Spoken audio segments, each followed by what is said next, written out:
Okay, we're going to call the meeting to order for Thursday, April 25th, 2013, in Blackstone Millville Regional School District. If you can rise for the Pledge of Allegiance.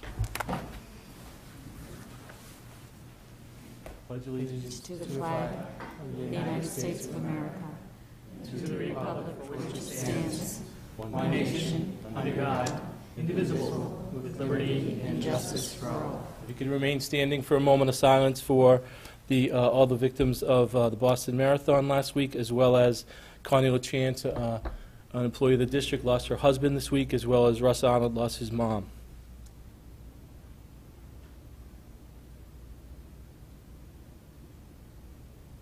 Thank you.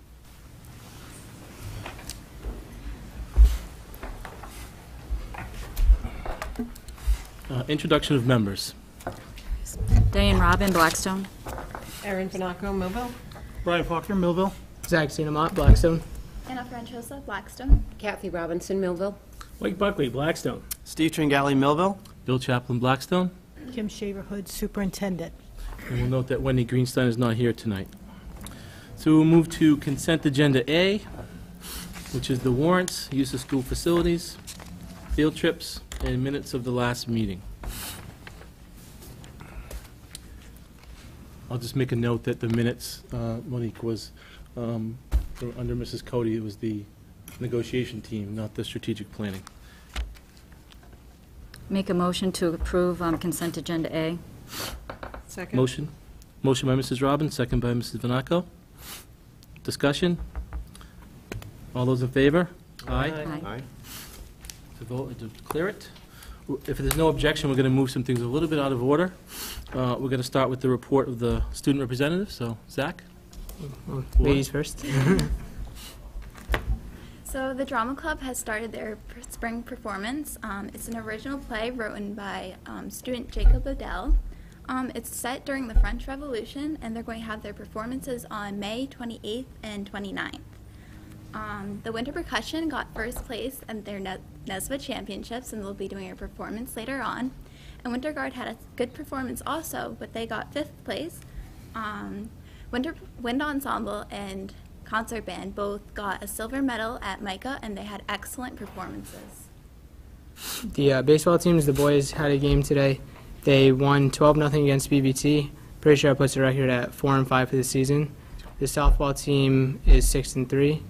The tennis team, boys tennis team, is 4-1. We're 0-1 in the DVCs.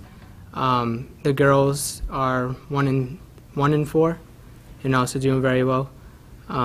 The seniors just had their prom, which I think went very well. From talking to everyone, it seems like everyone enjoyed themselves, and it's pretty good. It was good. That's great. Thoughts, questions from the committee? Well, I asked you last time, Anna, so I'm going to ask him this time, see if he knows. How many days left? We're at 21. 22? 21. You had to look for you. You knew exactly last time. See? We're at something. Okay, just want to make sure you're keeping track. That's great. Okay, moving forward, we're going to go to, I think we're going to go to Russ Arnold next. I'm going to say to watch the winter percussion. I'll see what they have to say first.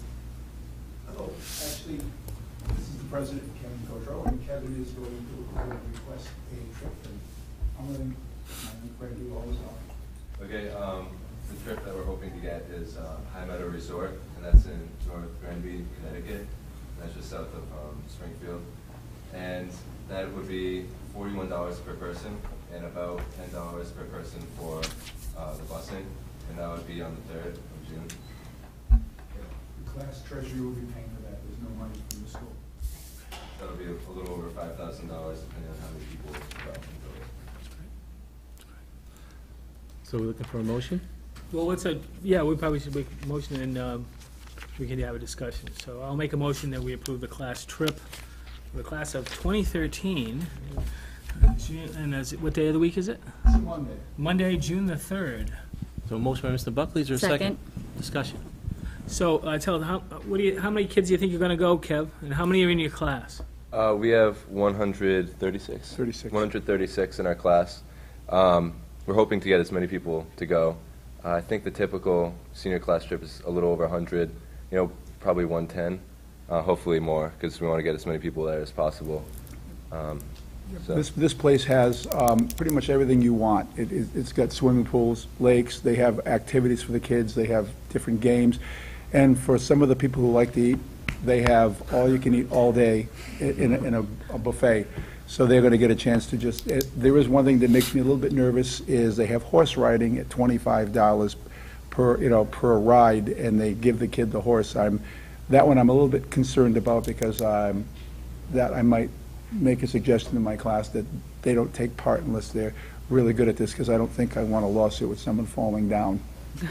Especially me, the horse would ask me to get off. Can you give us, if I may, Mr. Chairman, can you give us a little overview of what's planned for the senior week and some of the activities and so forth? Yeah, on the 24th, well, I'll start in the beginning here. Oh yeah, the senior week. All right, so we have the banquet, and that'll be at Coachman's Lodge. That would be the 5th. That would be about $17.50 a person, and that would be a chicken dinner, family style. And then other things that we're doing. Awards night. Oh, awards night, Next day through the 6th. the 6th? Yeah. The 6th. And that'll be for all the awards for seniors, Graduation, 7th. and graduation the 7th. And that's what everyone's counting down for. And we also typically, the committee usually buys you breakfast on the morning of the 7th. Yeah. So, We'd actually like to do something for you folks also. On the 24th, we have what's called Senior Day. They have the senior parade, where the kids get there in the morning, they make floats, and sometimes they have precision,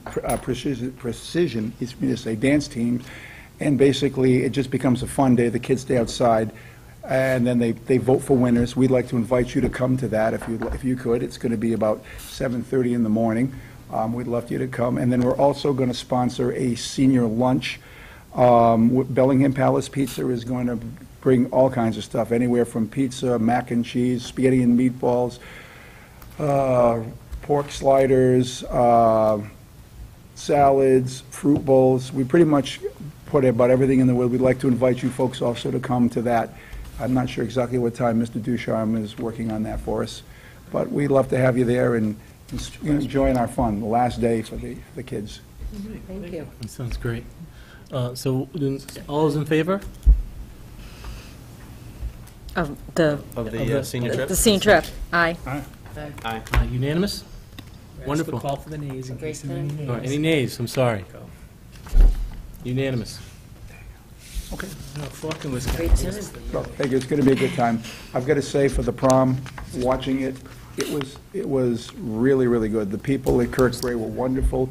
The police were there. They did exactly what they're supposed to. They stayed out of the way, but they said there was nothing for them to do. All the waiters and the managers said they had never run into more polite kids. We just had it, the DJ, only complaint he has is our boys don't know how to dance. That's all they kept saying to me. They dance really badly. Good to see me. Yeah. Except for Kevin and I, of course. Except for Kevin. Get used to yeah. that statement. Right. But it was a great time, and it was very much appreciated. And we, thank everybody that took part, That's great. Thank you. even Zach. I try. I'm surprised that Zach must be an accomplished dancer. Oh, you don't even know. Competitions I all over have the this country. thing, I don't know where it comes up with, the girls get there and the boys get, Oh, no. and they sway side to side. And they do that for about 3 hours. And I just stayed there looking at them going, do you dance? Oh. So that's where the DJ came up and said, teach the boys how to dance. So, Can we do that in phys ed, maybe? Maybe you can pick that up? ballroom dancing. Yeah. Maybe a little salsa. Zach will practice. Zach and I. Zach and I. And we're not sure when Mr. BMR is being rescheduled, but it's going to be coming. We'll make sure we let you know when so you can come. Maybe you'd like to be a judge. We'd love to have you come in and help us judge. That'd be great. 10 of our most manly men. Okay, Zach is in it, and so is Kevin. But there are 8 other manly men. It's true. So please come on down. That's great. Thank you. Thanks, guys. I should have been clear. We're taking a couple things out of order, then we are going to get to public forum. Okay. Student council? Mr. McCourt? Mr. Cameron?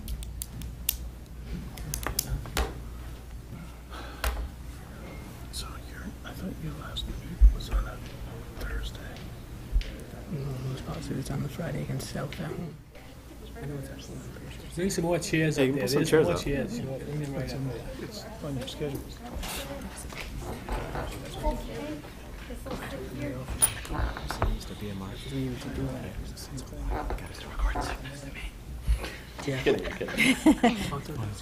I brought a few student council members. They're very busy.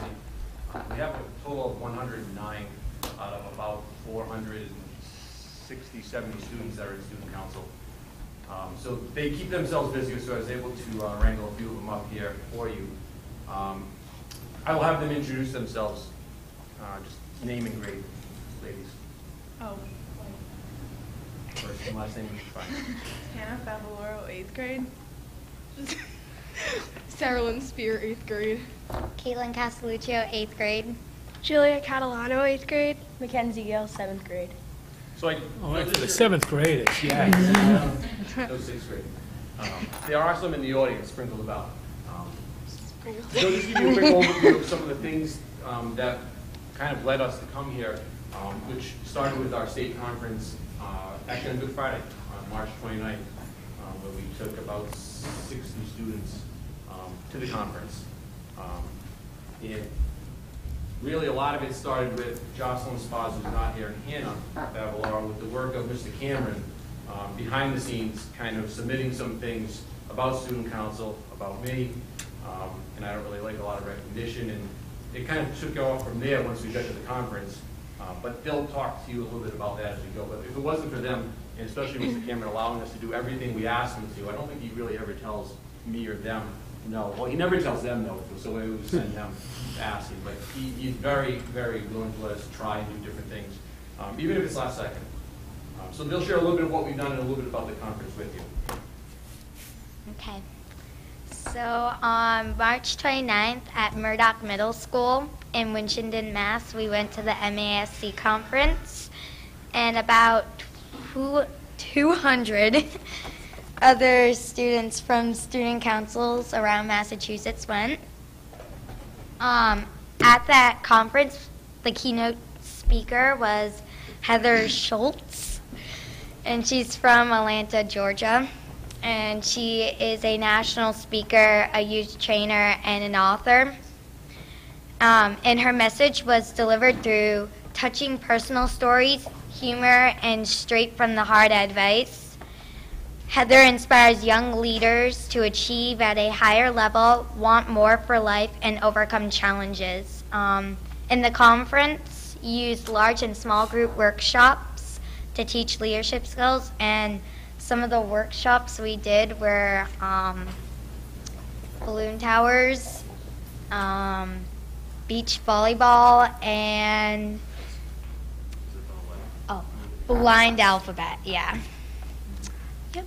Okay, so for the MASC, we had to put in stuff that we did, and one of our top 5 projects was the Give Back Luncheon, or the holiday luncheon, and it's the last full day of school before our winter break, and we decorate the cafeteria in a winter theme, and all the teachers and students sit together at the table, and we hold raffles in which all the students put their names in, and Ms. Shaverhood actually hosts it, and it's her favorite one.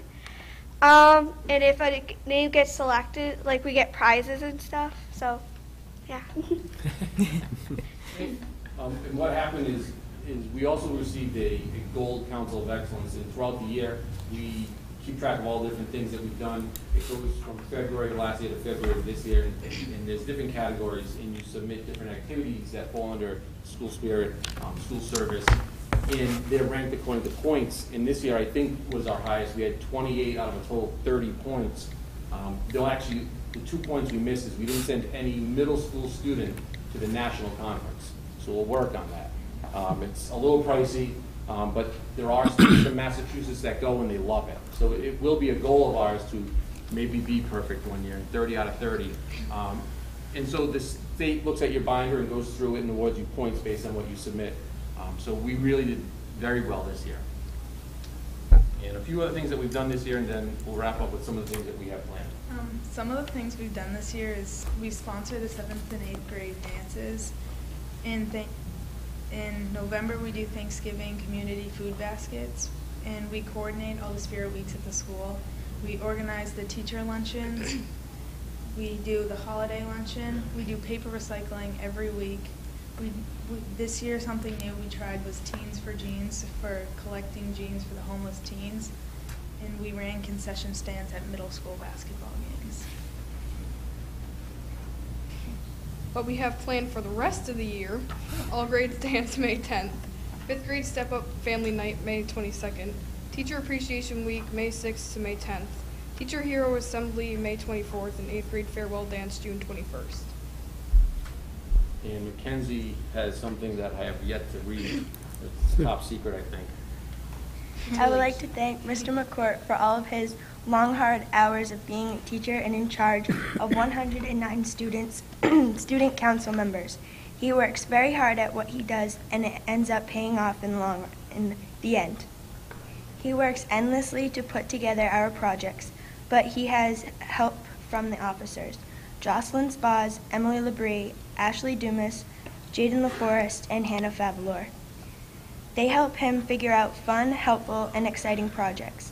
Just recently, Mr. McCourt has won Advisor of the Year at the MASC conference because he is dedicated and committed to us. We have shirts for Student Council, and on the back of last year's shirt, it states, "If your actions inspire others to dream more, learn more, do more, and become more, you are a leader." I believe that Mr. McCourt is a great example.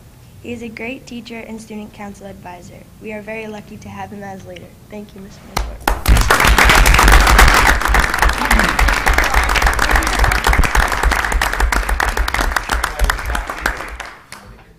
I'm glad you did that because you're embarrassing him. Yeah. That's great. That's a good thing. We have it on camera, too. This is great. Excellent. Boy. You didn't share your title of that. It says speech. Speech. As an English teacher, I just hold on to that. I mean, I'd just like to say that, and I told both Mr. Cameron and Mr. McCourt this after you guys got recognized, is that, you know, the amount of pivotal moments in your lives that get created through this building, and the contribution that you do to the culture and the climate is outstanding. It's just outstanding. They make it possible. Like, just ask for volunteers and they always show up. And you always say that, but Well, you know, the last minute piece and the sponsorship and champion of the events also, you know, an appreciation has to be shared with the teachers as well. Because we all know that in buildings where you don't have a culture so embracing of students being center stage, you know, then politics sometimes can slow down, you know, certain events or certain fundraisers. So, you know, this is, I think, a good representation of all the teachers and the faculty and staff as well. You know, this recognition was on the front page of the Milford Daily News. It was also on the back page of that. And Senator Moore will be here next Friday, May 3rd, to recognize Mr. McCourt, the Student Council, and Ms. Shaver Hood to share official citations for their awards. So that will be next Friday, May 3rd at 9:30 in the morning. very good. Any other comments, thoughts? Congratulations for your hard work, and keep up the interest. I think there's a similar organization in the high school that we might be interested in. So we hope we hope to see you back here again. Thank you. Thanks. Thank you. Kevin.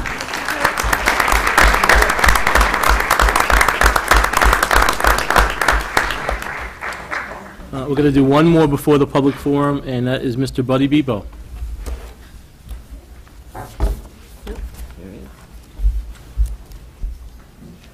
Good evening, all. Thanks for having me. A couple of things that we can do is, I hope you have in your packet the proposed marching band schedule for next year. I'm here to answer any questions if you have any. It's a pretty standard schedule, with the exception of, if you notice, we're planning to go to BOA regionals in Townsend. Usually we take the Monday off because the show's on Sunday.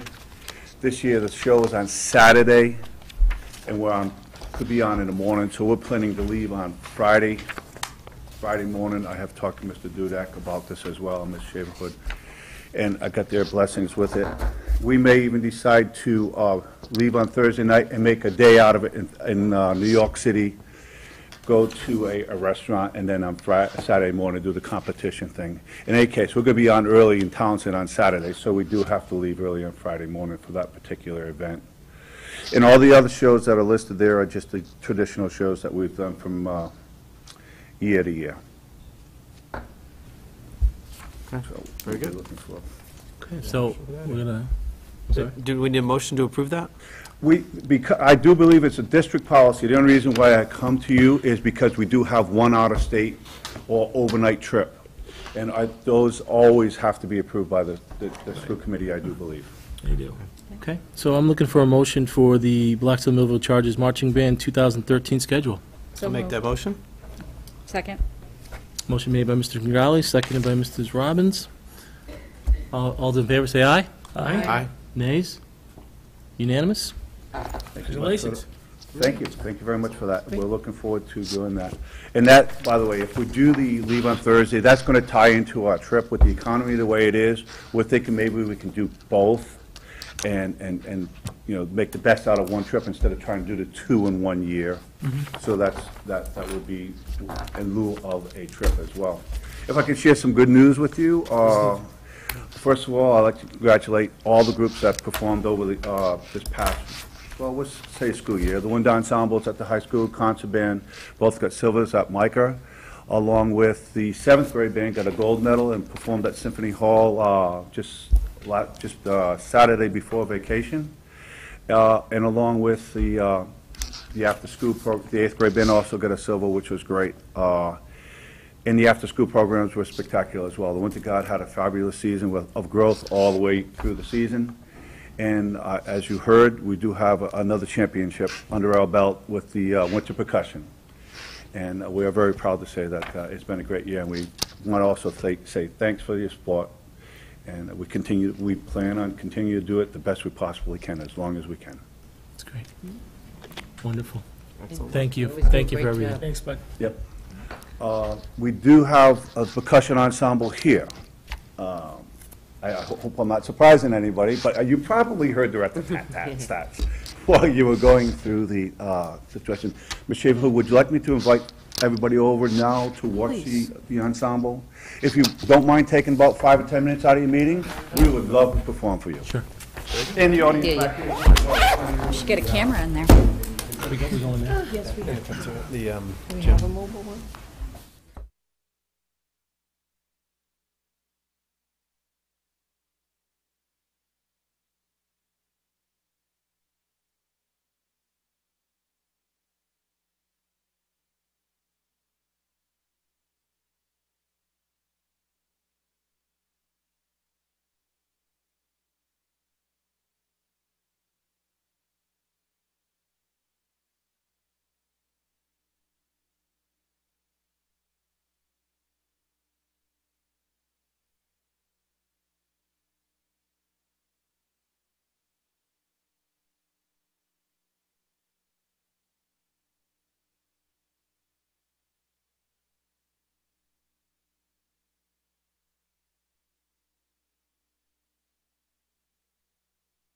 All right, we're going to get back to the meeting. Recognize those bumps anywhere. We're going to go to the public forum section now. I've also been asked to speak up. Okay, so I'm going to do the best I can. Everyone else is going to do the best they can speaking up. So the public forum it's our first public forum. We will have a second one towards the end of the meeting. Just for clarity, if you can come up, speak, say where you're from, your name, and all discussion will go through me, including the members up here, and we'll go from there. So now is your opportunity to come up and be part of the public forum and open the dialogue up.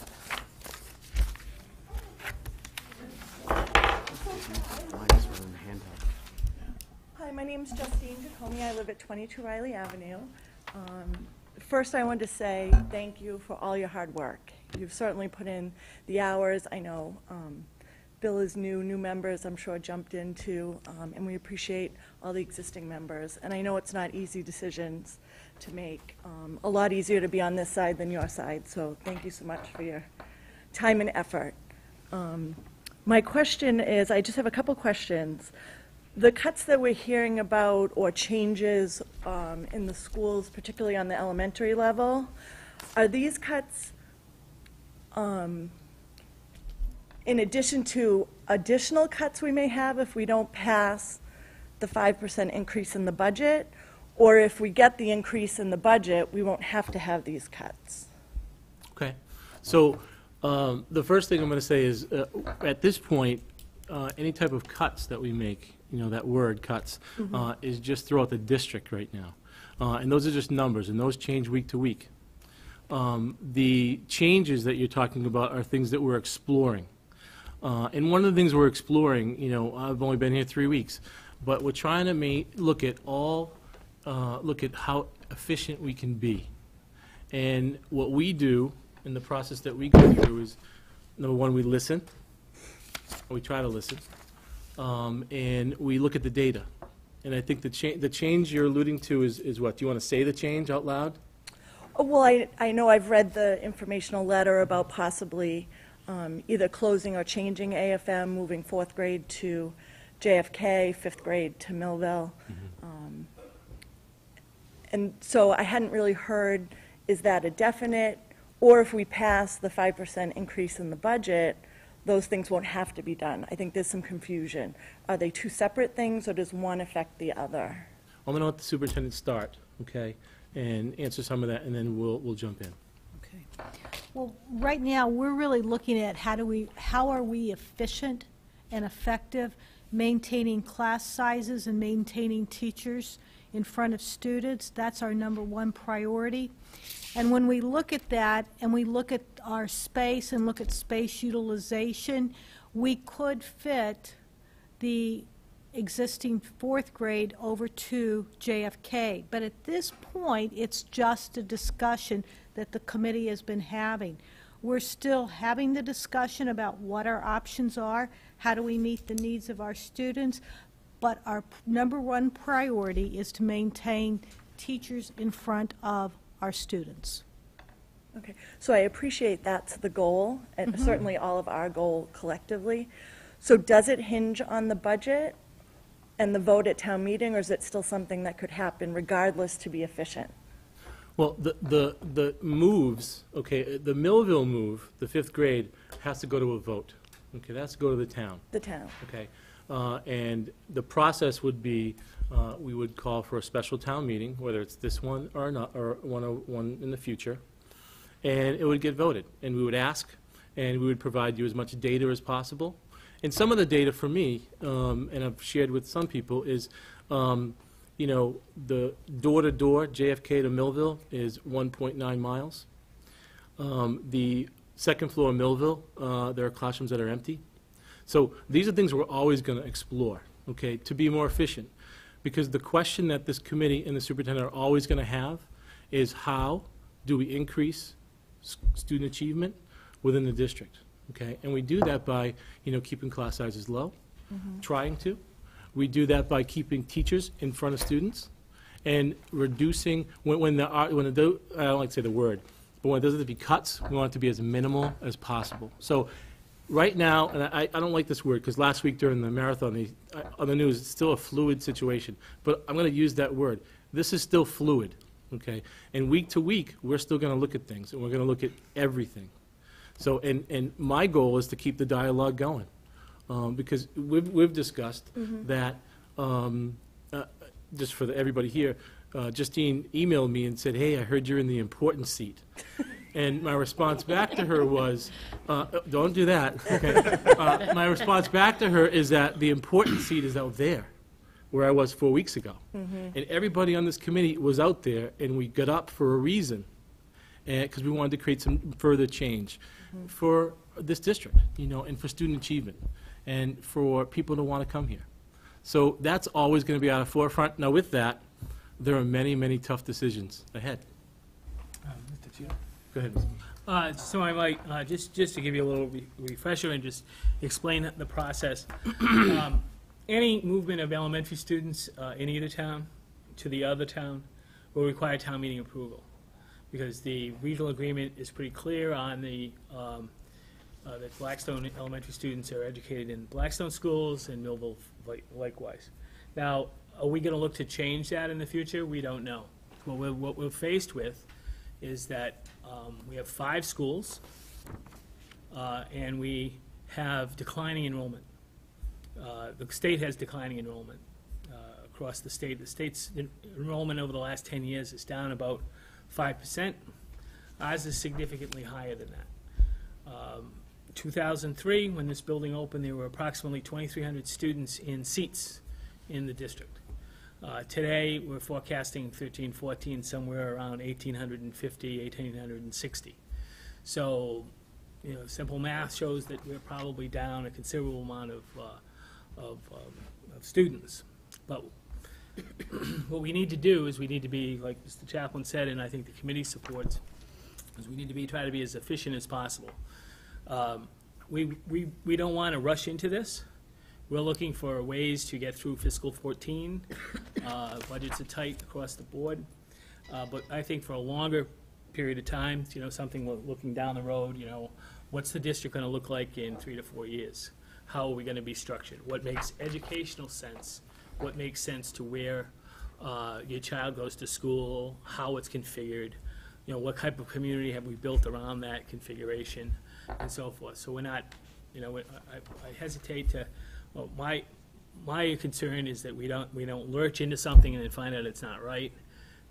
We just need to try to look at all of our options across the board. And could you address a little bit about the room that's at JFK to move 4th grade? Is there room there? It's been a while since I've been there. My son's moved on, but I know it was always a little tight, so I'm curious about the room at JFK for 4th grade. And also a little more of an explanation on what type of learning center you're looking to make AFM. There is room at JFK. We'd have to reconfigure some of the classrooms, move some of the existing classrooms around, but there is room.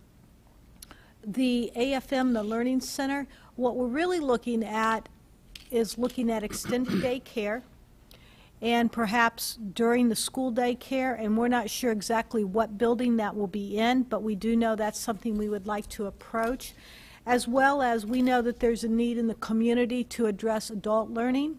There's a need to look at alternative programming, and there's a need to explore what options we can offer for our students that are presently enrolled in our school district. So to say that, yes, this is definitely what AFM would be used for, we can't do that yet because we're still looking at a variety of options. If we would choose to go that way, because the committee has not made a decision yet, we're still in the exploration stage. But what we do know is we do have empty classrooms throughout the district. And I think it would be fiscally irresponsible of us not to explore what our options are given the state of the economy. And we're just trying to be good fiscal stewards. What we come up with and what the committee comes up with, we haven't determined. I know there are a lot of rumors around. I know that they're flying rampant about this has been decided, this has been decided. Nothing has been decided as of today. Okay. The latest I had heard was maybe it would be similar to a Primavera school in Bellingham. So I know there was concerns about that. What type of learning facility? So thank you for sharing that. And my last question is, I haven't heard anything about middle school or high school. What potential changes may be coming for those? It's been mostly elementary based, what we've heard, and I'm curious about that. In terms of changes or cuts? I didn't want to use the word cuts. Cuts and or changes. I mean, it's hard to have a different explanation than the first one, because the cuts right now are district-wide. And again, they change week to week as we continue to explore and peel back layers. So it's hard to say. I know there was an original number, but I'm not sure that's accurate now. The original number was 24, I think. But I don't think that's accurate today. Positions throughout the district? Throughout the district. Both support and? Throughout. Throughout. Yeah. Okay. Well, I thank you. I think it's been a very open forum. I've had very good feedback from anyone I've questioned, and thank you. Thank you. Thank you. Come back again. Anyone else?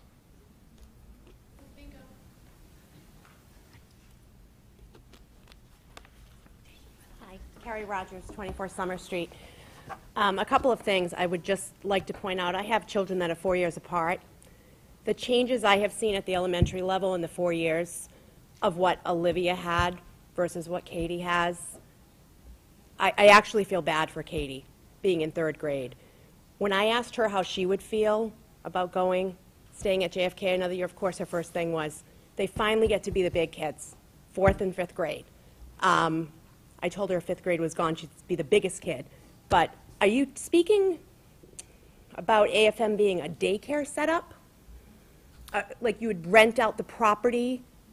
What do you, I don't understand what you're saying as far as a district childcare facility or? No, there's a model in Millis, and they provide before care, okay? Generally for students, but generally it's used for students, and after care. And it really helps facilitate scheduling for parents and so forth. Now, it could grow to something within the day that could be connected to the high school and within a program. Milford High School does a similar program. So I think we're looking at how that would evolve, and I think that's going to be a process, and we're not just going to dive into that either. We want to go out and look, but I also think that is it's revenue generating. Right. And that's something that we desperately need. Year after year, when I was over there, I kept hearing, well, we got to get creative. We got to get creative. This is being creative, and creating more revenue is definitely going to help the district. It's definitely going to help student success, and it's definitely going to help people want to move back into the district. And also, if you think about it, school choice. We might get some of those school choice back if they know that it's convenient before and after school care. So that's on the table, and we hope to evolve that. And again, it's going to be an open process where you're going to be involved in that. Right, and I guess the only thing that in the back of my mind hearing you speak about that, if it is a district-controlled environment with anything non-district, just due to security, being connected on the same campus and mixing, any kind of I don't know that I would want anything that wasn't run by the school. Yeah. When you say revenue generating, if you decided you would have a Y come in and run it, or... No, this is something that's going to be district controlled, and we're not going to open up an ice cream stand. No, I don't mean that, but I mean, a daycare facility that is on the same campus as a school, and they are connected. Yeah. I mean, security would be my primary concern. Right. Okay. As it is for us with every building in the district. Okay, thank you. Thank you. Just wanted to add, an ice cream stand would not meet the nutrition guidelines either. It would. Of an ice cream stand. I guess as Can an you just educator. identify yourself? Oh, I'm sorry, Esther Cody, first grade teacher at John F. Kennedy.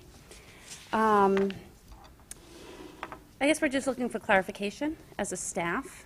There has been information that was presented to us a few weeks ago at a staff meeting, and it was definite. So about what our school would look like.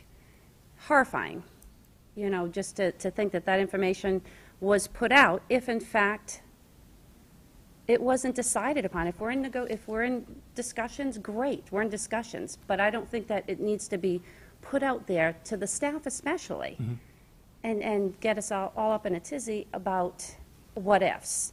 I mean, our school was going to look like K-5 at JFK, one computer lab. I don't know what we were doing for cafeterias. I think cafeteria was probably, both of them were being opened.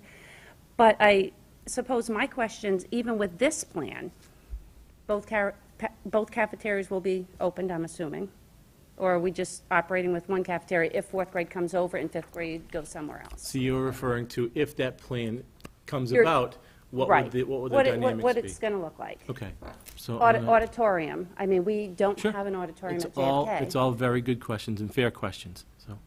Yes, right now, if this plan would come into place, we would use both cafeterias, we would use the auditorium, and we would use possibly, I believe it's the art room that's right there in the corner. We may need that room as well. The rest of the building, the 4th grade wing, the 5th grade wing, would not be needed. What about the gymnasium? Would we be using the gymnasium for any reason? At this time, we've not delved into it deep enough to determine if we would be using both gyms or not. Okay, because there are some concerns with that as well, so. And then just the informational letter that you sent out, I don't know, I mean, I know everything is in discussion, but I've heard from a lot of people that they would like to be part of that discussion. I mean, not just informed in a letter, but maybe sitting down at the table and brainstorming with you. You know, it feels like this is being done to us instead of us working together and coming up with solutions together. Yeah, I mean, I think my response to that is the committee and the superintendent felt the letter was a beginning point. And for me, you've heard me say that here, and you've heard me say that over there. We have to widen the circle of dialogue, and with all the stakeholders. And it's not just listening. We want you to participate. So, is that a possibility? Absolutely, absolutely. And then as far as just the class size numbers that were given in the letter, do we have any, where did we get that data from? We This received, doesn't seem. do you have a specific question? Well, I mean, just numbers going from, let's take Millville. Class size, I know this year in first grade is 15 and 16, and second grade classes next year are at 18. I know that you're probably putting some projections in, maybe for higher class numbers, but they just seem to be a little bit inflated. You know, and then first grade at my level, unless we're looking at, you know, possibly a fifth section. We've been told that there were 4 sections at each grade level. So, I mean, class size numbers with 4 sections at each grade level doesn't make sense with these numbers. So, again, a concern with that with people as well, because everyone's looking at the numbers. They know what they have in their class sizes now, and the numbers just don't seem to make sense, you know, as far as class sizes. So, Right now in first grade for next year, I would project 110 students. If there are 4 sections, it would be 27 or 28. If there's 5 sections, it'd be 22.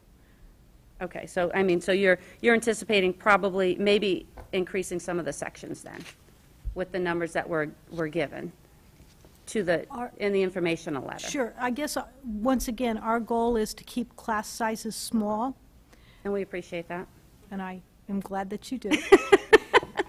But truly, we're still looking at all options. We know that class sizes of 28 and 29 in first grade, that's very difficult to live with. That's not our goal. That's not something we want to have happen. Nor is it in fifth grade. If we are at 4 sections, we'd be looking at 24 and 25. That's still difficult for the committee. I mean, that's why we're continuing to explore every possible option to make sure that we're having efficient use of our funds. Okay. Will there be updates? You know, I'm assuming there'll be more updates coming as far as what we're doing, and maybe asking Total for... open dialogue. Open dialogue, and maybe asking for some, maybe some feedback, you know, from people sitting at the table. That would be appreciated, because I know a lot of people would be interested in sitting at the table with you and talking. Just brainstorming. Great. Thank you. Thank you. Anyone else?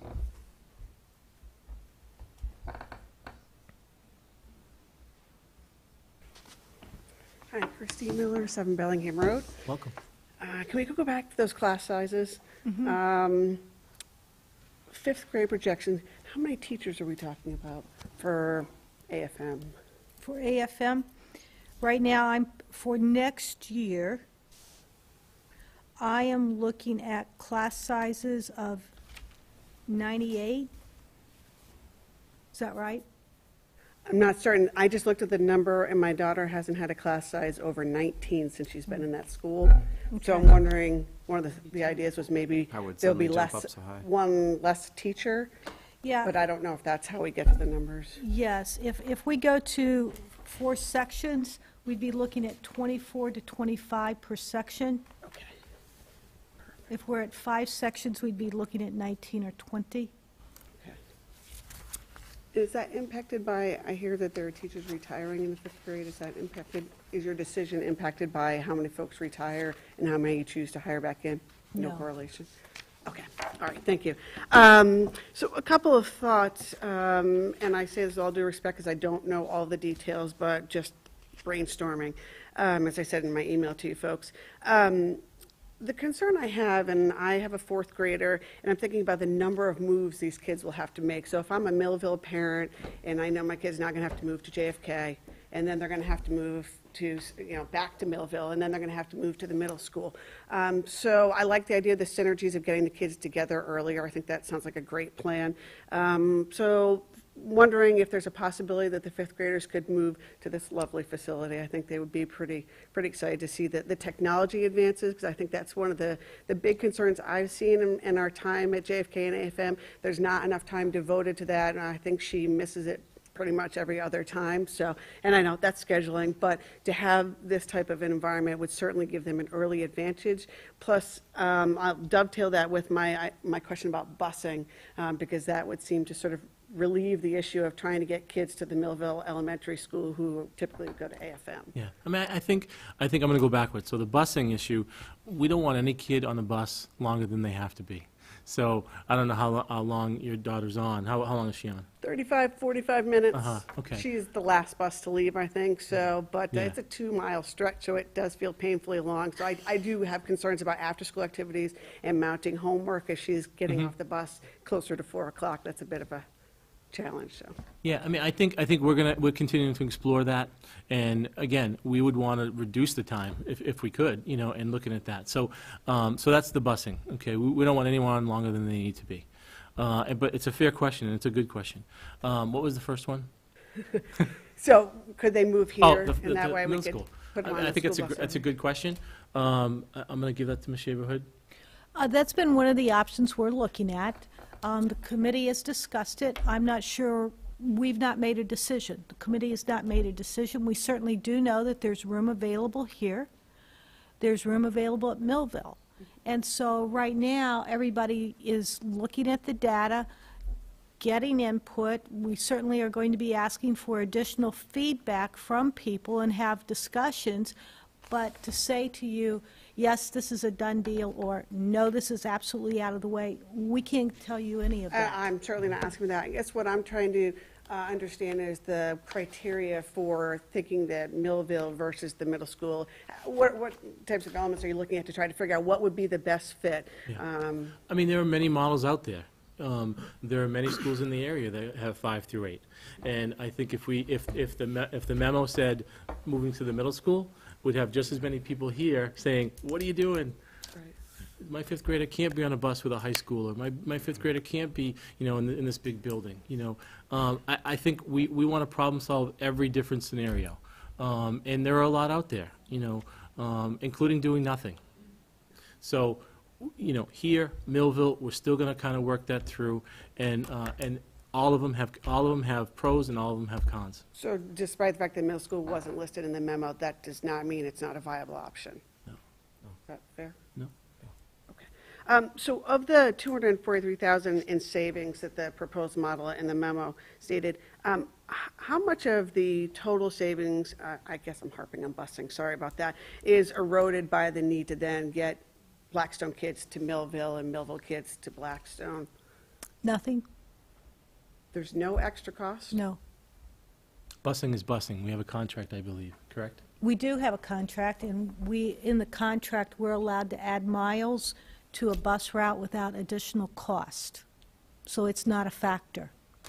And there's no cap to that or anything? Well, I'm sure if we were going to send them to Boston and If I were back, the bus it might company be, with all the yeah, gas prices, no. I mean, if they're within the cap it. district, there's no additional Yes. cost. Okay, so it's district-wide. Okay, thank you. Last question, this is probably an easy one.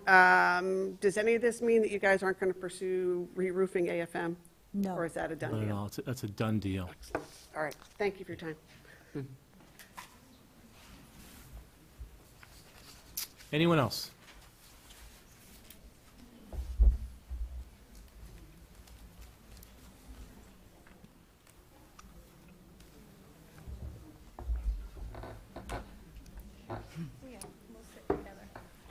Hi. You can pull some chairs up. Pull some chairs up. Yeah, with you.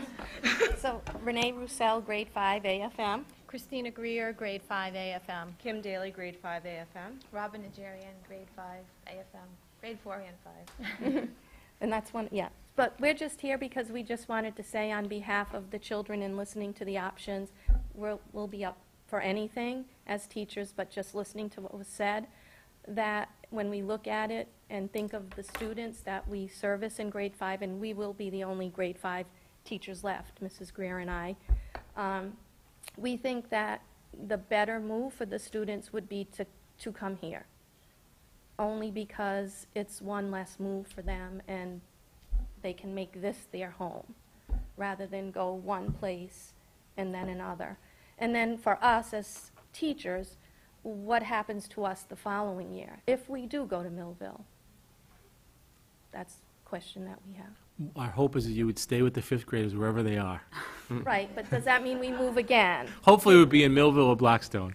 Okay. No, I mean, I know it's hard to predict. It's not our goal to be flip-flopping. You know, years ago, when it was presented again, I was the first one to stand up on the town meeting floor and say, wait a minute, you know. So that's not our goal, but our goal is to just be more efficient. Right. So, and not to move them around year after year. I mean, we have an evolving process to kind of look at the regional agreement and really have an open discussion around that, because we know there are better models. And we want to explore those. So I would love to give you a definite answer, saying Millville, or AFM, or JFK, or here, but it would probably be one of those 4, right? Definitely not the high school. Okay. Okay. Just out of curiosity, are there timelines that you need to deal with as far as, you know, we're trying to get ready to pack and just mentally prepare ourselves for change, which no matter what will happen, obviously we can handle that. Yeah. We're just curious, are there any dates or guidelines that you have to adhere to? Well, the dates we have to adhere to in terms of making a change to the agreement is it has to go to a vote to both towns. Now, right now, we're feeling a little crunched because there's a 14-day requirement before a special town meeting that we have to submit an article. And that would be Monday for Millville, because Millville's town meeting, special town meeting, is the 13th. May 13th. May 13th. So, you know, but we're not going to get rushed.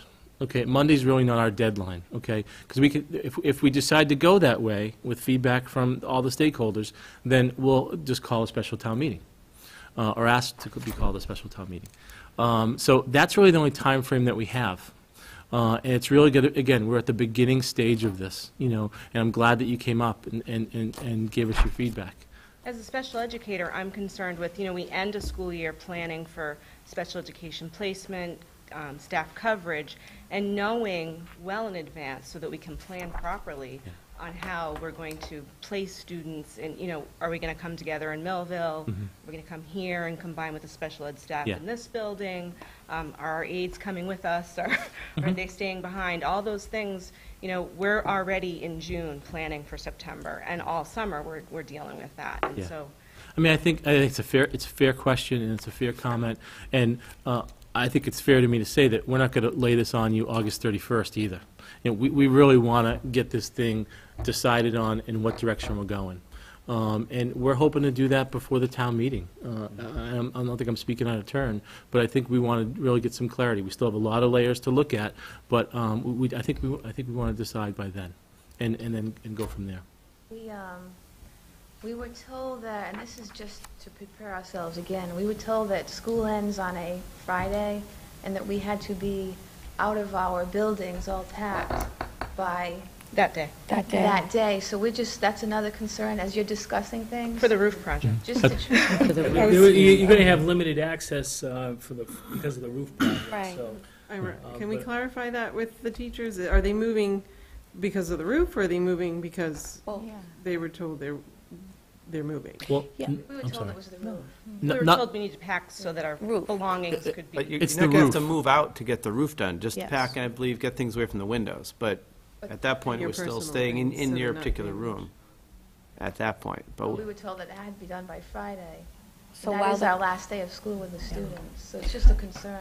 Right, and we certainly know that, but right now, we're under a time frame. We will be having conversation with the architect and the project design person to see what our plan is moving forward.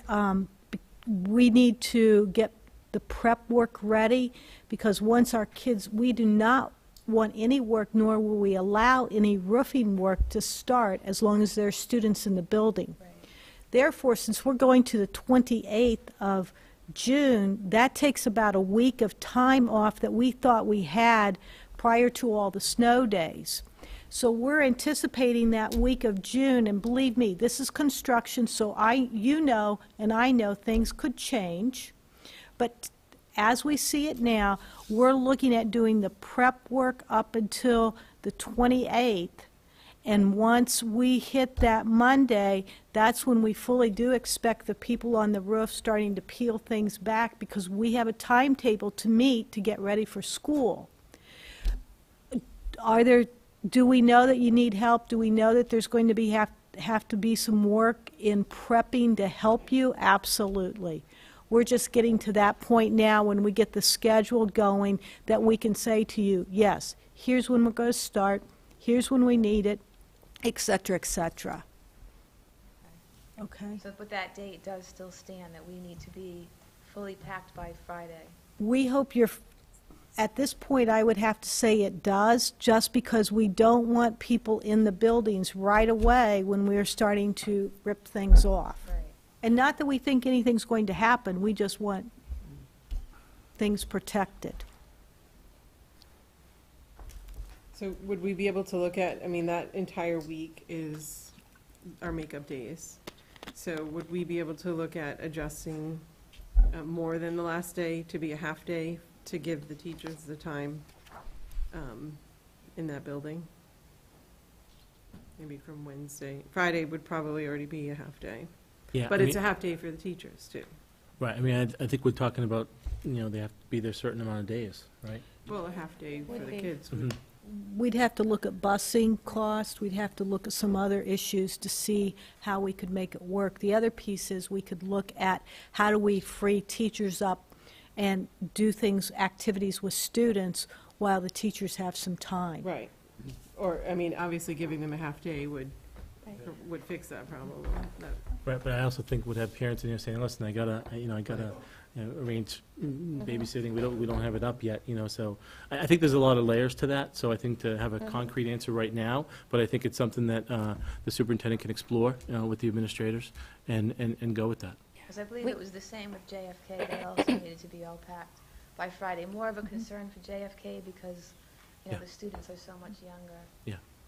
Yeah. If the move to Millville goes in front of the towns and they vote against that, then would you be able to then have another vote in so many days after that to No, come here to the middle school? I think that's self-defeating. I mean, we don't want to keep doing that. So if it goes for the town, and if we choose to go that way, and if we don't do our job at giving enough data to people and enough reasonings why it's a good move, and the town votes it no, then the town votes it no, and it stops. And then this committee, along with the superintendent, and we proceed forward. I don't see us putting this on a special, town meeting vote every other month. Just a you know. point of order Right. on that. Regardless of if we move the fifth grade to Millville or to here, it will take an act before both towns to approve that. Right. Okay, so I would think that we're going to do one shot, whatever the decision is, it'll just be the one shot. I don't think it's really a multiple choice at this point in time. And just so you know that the regional agreement is very clear that, K-5 are each town's responsibilities. So that's why it'll need approval in both towns. And is this for a one-year change, or is this move for a permanent change? The current one as written was for 1 year. Okay. But it will also give us time to continue to explore and look at the regional agreement and have that dialogue. So, and we hope to have that no matter what. Whatever happens this year, I think that dialogue is going to move forward. Thank you. Thank you. Thank you.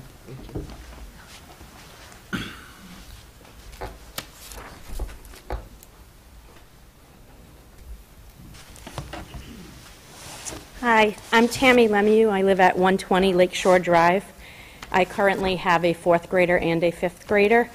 So I just wanted to reiterate the busing concern. It takes my daughter as long as it takes her to get here, as I could almost drive to Newport. And so Mr. Chaplin said, 1.9 miles. In busing terms, that is a lot of minutes. So if they make that move, if we can really consider those bus routes carefully, so she's not on there forever. I'm concerned about the changes being permanent. I think that if we make a big move like this for the teachers, for the students, just for the community itself, it really should be looked at as a more permanent thing than every year we're going to move these kids around. Because I think mentally the kids get ready for the next year. They're getting ready. My child is getting ready to be a 5th grader and getting ready to be a middle schooler. So, I think we just need to decide what we want to do so that they can get ready for mentally. As far as, I'm lucky, now I'm going to have one at the middle school, one at elementary, but for people who have a 1st grader and a 5th grader, and if the move goes to Millville, will we consider release time so that, I know that when this conversation came up a couple of years ago, I was thinking, oh my gosh, how am I going to get to this school and still, keep my sanity on the days that I had to pick up. So I think, that needs to be a consideration towards the end to just make sure people can logistically pick up their kids when they need to, if they don't use busing. If we consider the middle school option, would they be separate? Kind of separate from the rest of the older kids. I mean, I think obviously that needs to be a consideration, and quite frankly, busing. We had an incident on the bus for 5th grade, so I think they're probably not exposed to as much more than we think they are at the middle school. I mean, at the elementary school level. If they move to Millville, are those classrooms already set up? Yeah. For the smart boards and those things that we have at this school, or is there infrastructure? They're full-size classrooms, and the fact that they're not being used is just the fact that the population there doesn't support it. There are full sets of desks, smart board, computer. There's a computer lab in Millville on the 2nd floor. Okay, so that's all set up. So they're not going to lose those kind of educational perks. It's going to be a chalkboard, which is chalk. That's all I have. Welcome to Cumberland High School. No. But Tammy, these are all excellent points in terms of, and they're all bullets that are attached to any discussion that we have in terms of, release time, the busing, rooms. It's all part of the agenda. Okay. And then with respect to the prospects of extended daycare and what might happen with the AFM building. One of the options I heard was adult learning. Being a person who has taught adult learning, would that occur in the evenings or when students are in the building? Because it's quite a population. Right, we would look at it in the evening. We would look at it in the evening. Okay, all right, just when I heard adult, I was like, oh, I know those people. And then... hold on, Tammy. Sorry. I just want to clear up some confusion, though, because you're the second person that came up here and asked about that.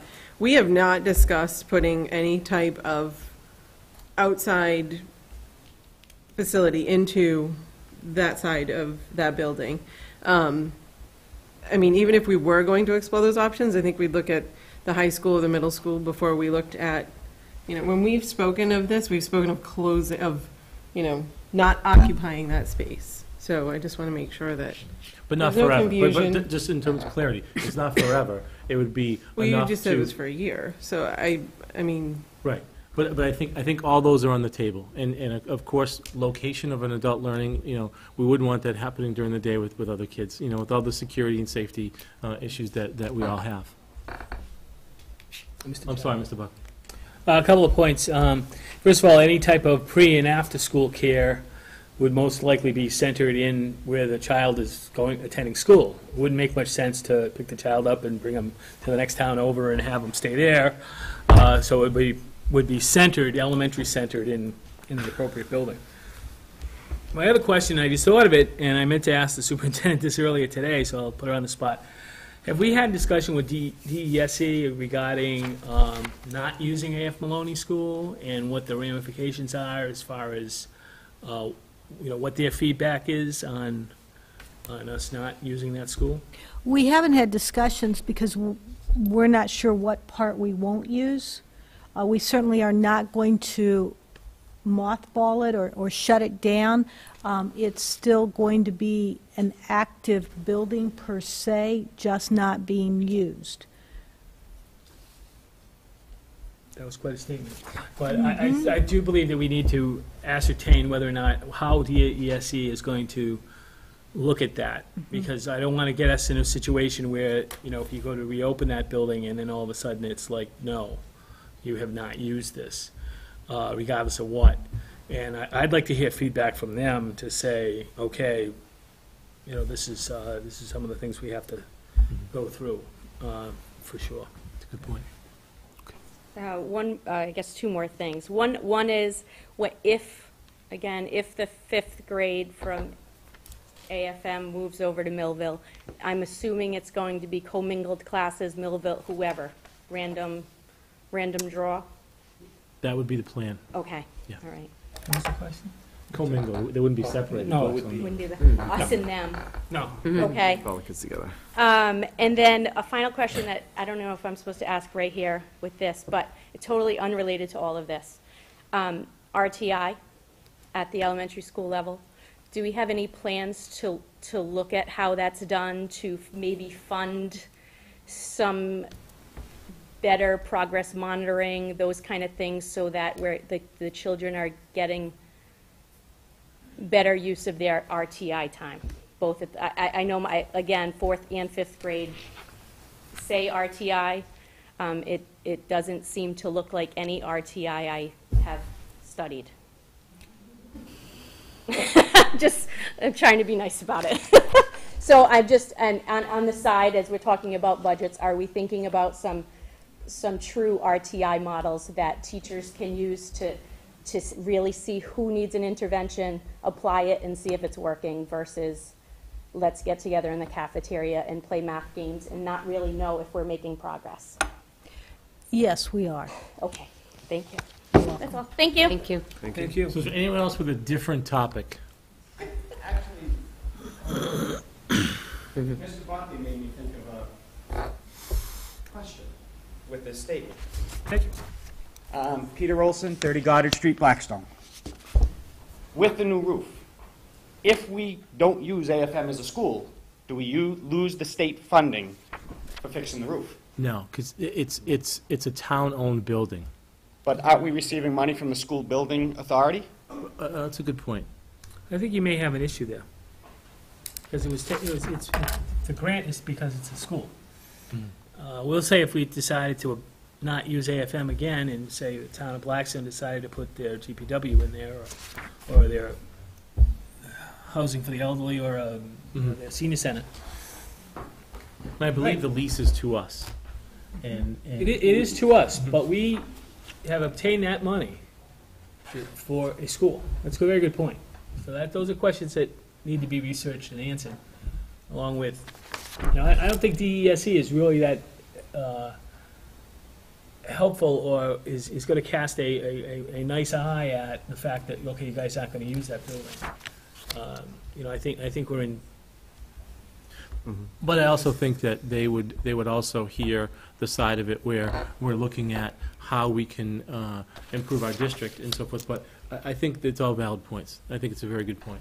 As a town, I do think it's something we should look into before making that financial commitment. Thank you, Peter. Thanks, Peter. Thank you.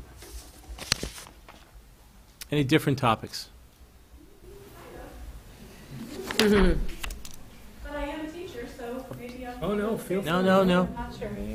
I really hadn't planned on coming up here, but I have a couple of questions. Cecilia Doyle, teacher at JFK. A lot of what I'm hearing tonight, and all I've heard for many months on the budget, has reflected what's happening at the elementary level. I'd like to hear where, and most of what is happening is pretty drastic at the elementary level, from going from 5 classes to 4 classes, to losing to teacher cuts, to losing PLC, which will impact that RTI that she just questioned, moving 5th grade to Millville, moving 5th grade to the middle school, whole kinds of things going on here. But what I've not heard in any of this is, yeah, there's cuts everywhere, but nobody has been able to be specific about how is this impacting the other schools, because it feels like in the last few years of cuts that we've had, the impact has been at the elementary schools significantly. Okay. So can someone address where are the drastic cuts to programs and to the education to the children at the middle school and high school happening as opposed to just at the elementary school? Okay. What we're doing, part of our process, though, is to really look at efficiencies at each building level. So we've taken time, we've looked at the elementary, we've looked at the middle school, and we've looked at the high school. Each level will experience cuts if that's the committee's decision. Cuts will be recommended to the committee from each level.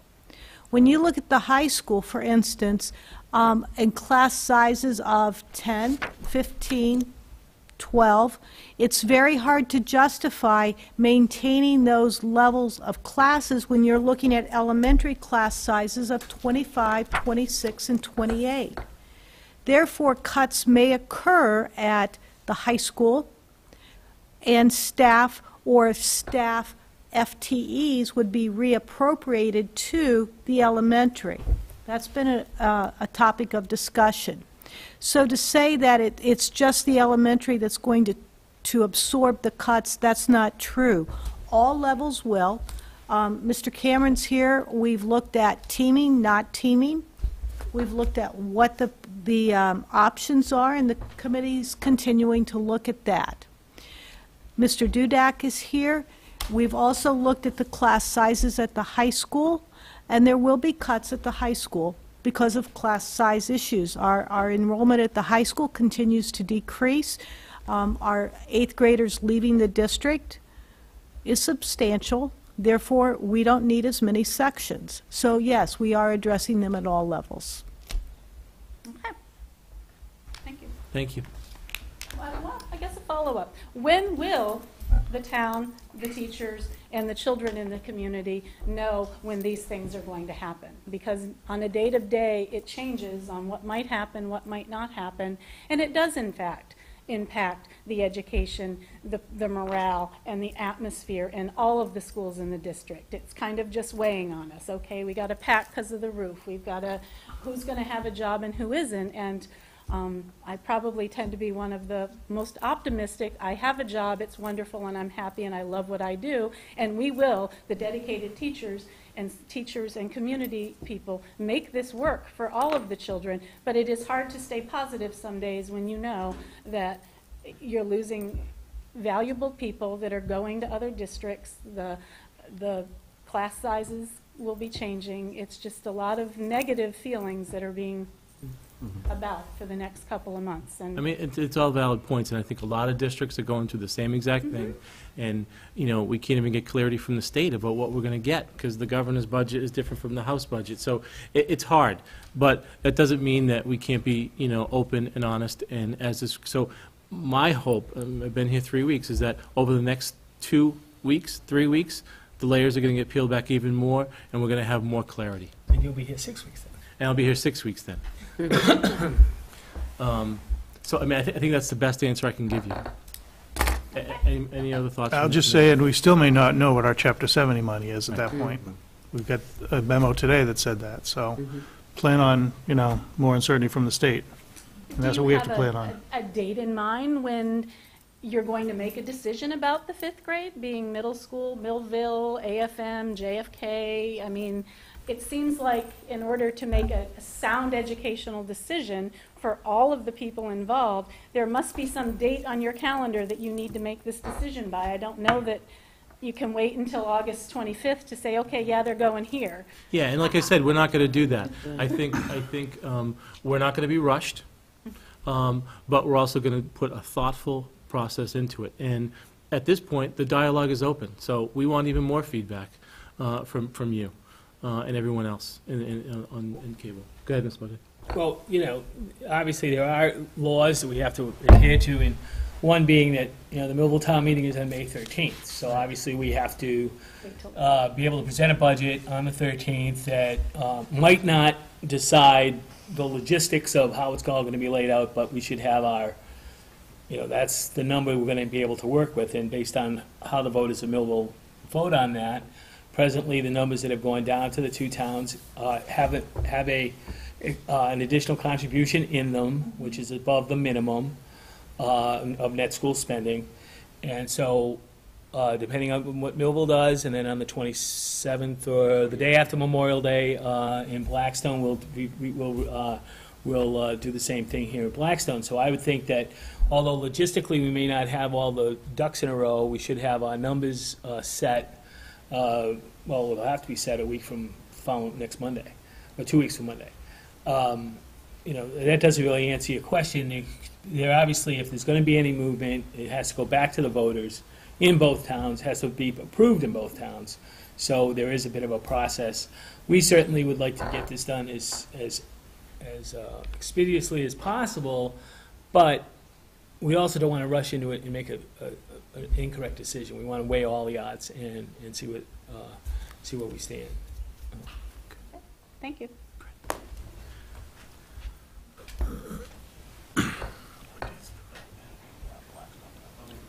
That's okay. I am going to say that if there's not a different topic, we're going to move on after this because there is another public forum at the end of our meeting. My name is David Huff. I live in Mandy Drive in Blackstone. I just had a couple of questions in regards to the letter, and it just pertains to a lot of the questions that people have been asking here. First and foremost, you have two budget numbers that are listed here, one for fiscal year 2013, one for fiscal year 2014. Correct. You say that there's a represented savings of $243,000. What is that number based? Is it against this current fiscal year budget or against next year's budget? Next year. It's comparing 13 to 14. So the increase goes from 1.1 down to about an $800,000 increase. Okay. Now, does any of the savings that would be recognized potentially get turned around and put back against the potential cuts that are being proposed? Yes. Yes. Okay, but it hasn't been discussed what those would be able to be offset against.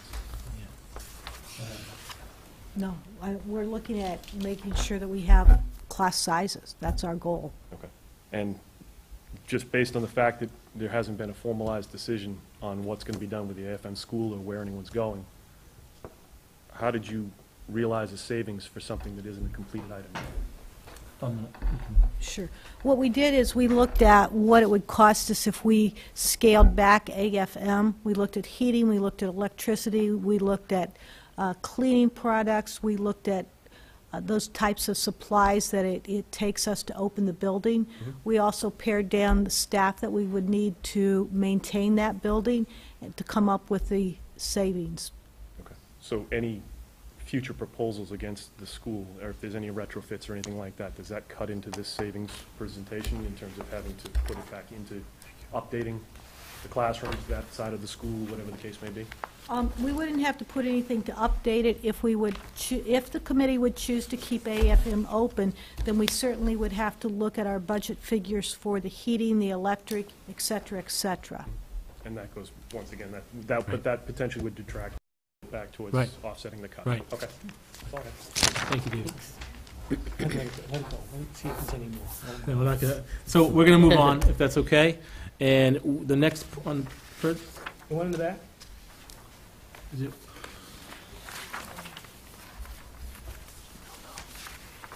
This one's really going to be the last one of the first public I forum. put my hand back down, but I appreciate it. Kara Kirby, $8 Court in Millville, and I feel for everybody here from Blackstone. I know the Millville people have been here on the other side other years. I guess my question was specifically about town meeting, and if you go to the Millville town meeting on May 13th with a budget proposal that includes moving 5th grade from Blackstone to Millville, does that, you still haven't effectively opened the regionalization agreement, right? No. So what happens? It would be a specific question, and the question, we haven't written it yet, but it would be around for up to 1 year, well, 1 year. Can you do that for only 1 year? It's not, so it can be finite? Mm-hmm. Okay. And the other question I have is if your budget is specifically built on something you don't have in hand yet, what happens if either at Blackstone's town meeting at the end of May or Millville's at the middle of May, you don't get approval? Or what happens if at those meetings, or when you have the special town meeting, you haven't gotten approval for the regionalization agreement? The budget you've had presented at both town meetings is in effect null and void, right? Because it doesn't They'll exist. stand separately, because it actually will happen is if we don't, let's say the budget gets passed, we'll say that there's an additional contribution that's approved. There still will be cuts. If we can move the children around, if we can make this move, then that would potentially free up money that's in the budget to restore positions and or fix programs. But if the budget doesn't pass, or the budget passes at the minimum, and they don't allow the regional agreement to be changed, then we'll have to live within the number that's passed, and we'll have to make appropriate cuts, which could potentially increase class sizes. Are you planning on presenting at the town meetings, like a two-case scenario? Because I know at town meeting, the question's very specific, and there's not always specific answers at town meeting. And there are people who get pretty up in arms and then feel like it's a very adversarial thing. So is there going to be something for the person who says, well, because obviously there are people who are going to town meeting who aren't here tonight, and so they'll have heard rumor about the regionalization agreement or whatever, and there won't be anyone at town meeting to have answers. That's happened. I've been to meetings.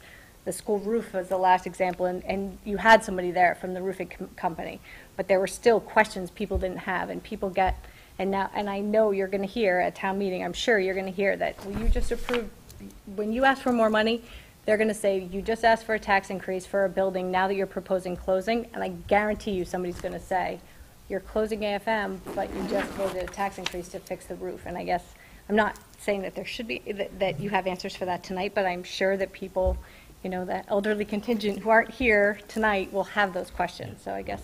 I think that's fair. Just, I think that's a fair comment. and can I just say one last thing? I know there are a lot of parents here who feel like this is very rushed. And I know you're saying it's not rushed, but it's already almost May.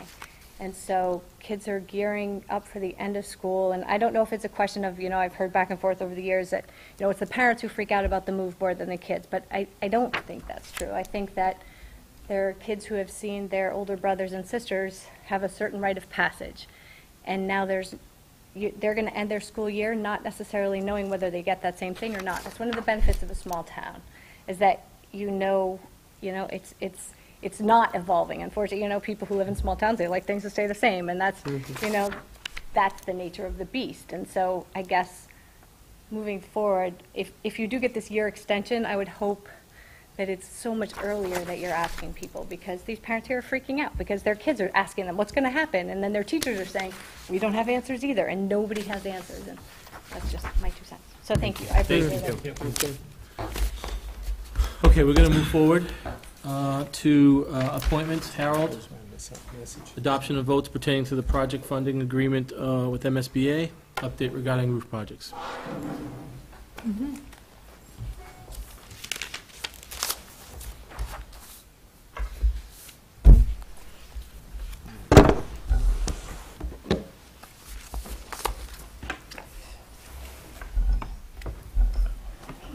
Good evening, Mr. Gould. Good evening, Mr. Chairman and members of the committee. My name is Harold, excuse me, I've got a cold. My name is Harold D. Gould Jr., and I'm the district counsel. And, Mr. Chairman, the agenda item talks about adoption of votes pertaining to the project funding agreement with MSBA, that's the Massachusetts School Building Authority, and secondly, update on regarding the roof projects. I'd like to talk a little bit about the roof projects at this point, because we've had a glitch with respect to one of the projects. The last vote, well, let me back up. Both Blackstone and Millville held town meetings on March 14th relative to these projects.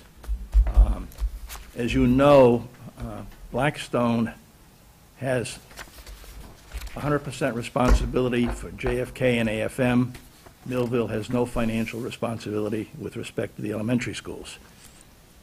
the high school, Millville's Blackstone share is approximately 71.14%, and the balance belongs to Millville. At the Blackstone Town Meeting, the debt needed to be incurred for the high school, JFK, and AFM passed. I think the vote was 137 to 1. At the Millville Town Meeting, the only vote that was required was the matter of the high school, and that passed unanimously. However, Millville's vote was conditioned on a debt exclusion, so that we now had to wait until the election on April 1st in Millville, and on that ballot that day would be the election of all the town officers. Excuse me, I'm all stuffed up, and a debt exclusion question. The debt exclusion passed, I'm going from memory now, I think like 69 to 30. There were 36 ballots that were not, that were blank.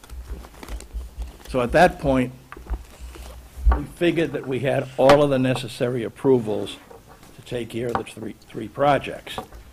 And we so notified MSBA the next day. Last Wednesday, when I was putting the package of documents together to be submitted to bond counsel, I picked up the documents in Millville that I needed. I needed a copy of the warrant for the town meeting on March 11. I needed a certified copy of the results of that town meeting. I needed a copy, again, these are all certified copies, a copy of the warrant for the election, a copy of the ballot, and a copy of the results. When I looked at the package in the Millville Town Hall that morning, Wednesday morning, and I got to the warrant for the town election on April 1st, I said to myself, we got a problem. Because the warrant did not contain anything regarding the debt exclusion question. I went back to the office, or I was at the superintendent's office. I talked to bond counsel, an individual that I've been dealing with for over 30 years on bond issues, and he said, we have a problem. Obviously, something has been missed over here, and unless it's cured, it's fatal. So we talked about some possible ways of curing it. And bond counsel said to me, we've had instances like this in the past, and we've asked towns, well, when the warrant was posted, was a copy of the ballot posted simultaneously with the warrant.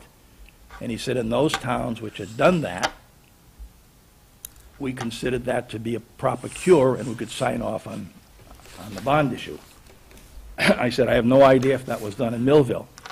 That afternoon, I met with the executive secretary in her office. I showed her a copy of the warrant, and I said to her, when this warrant was handed to the constable to be posted, did you give him any other documents to be posted? And I made the question generic because I didn't want to tell her what I was really looking for. And she said, yes, there was one other document, had nothing to do with the issue.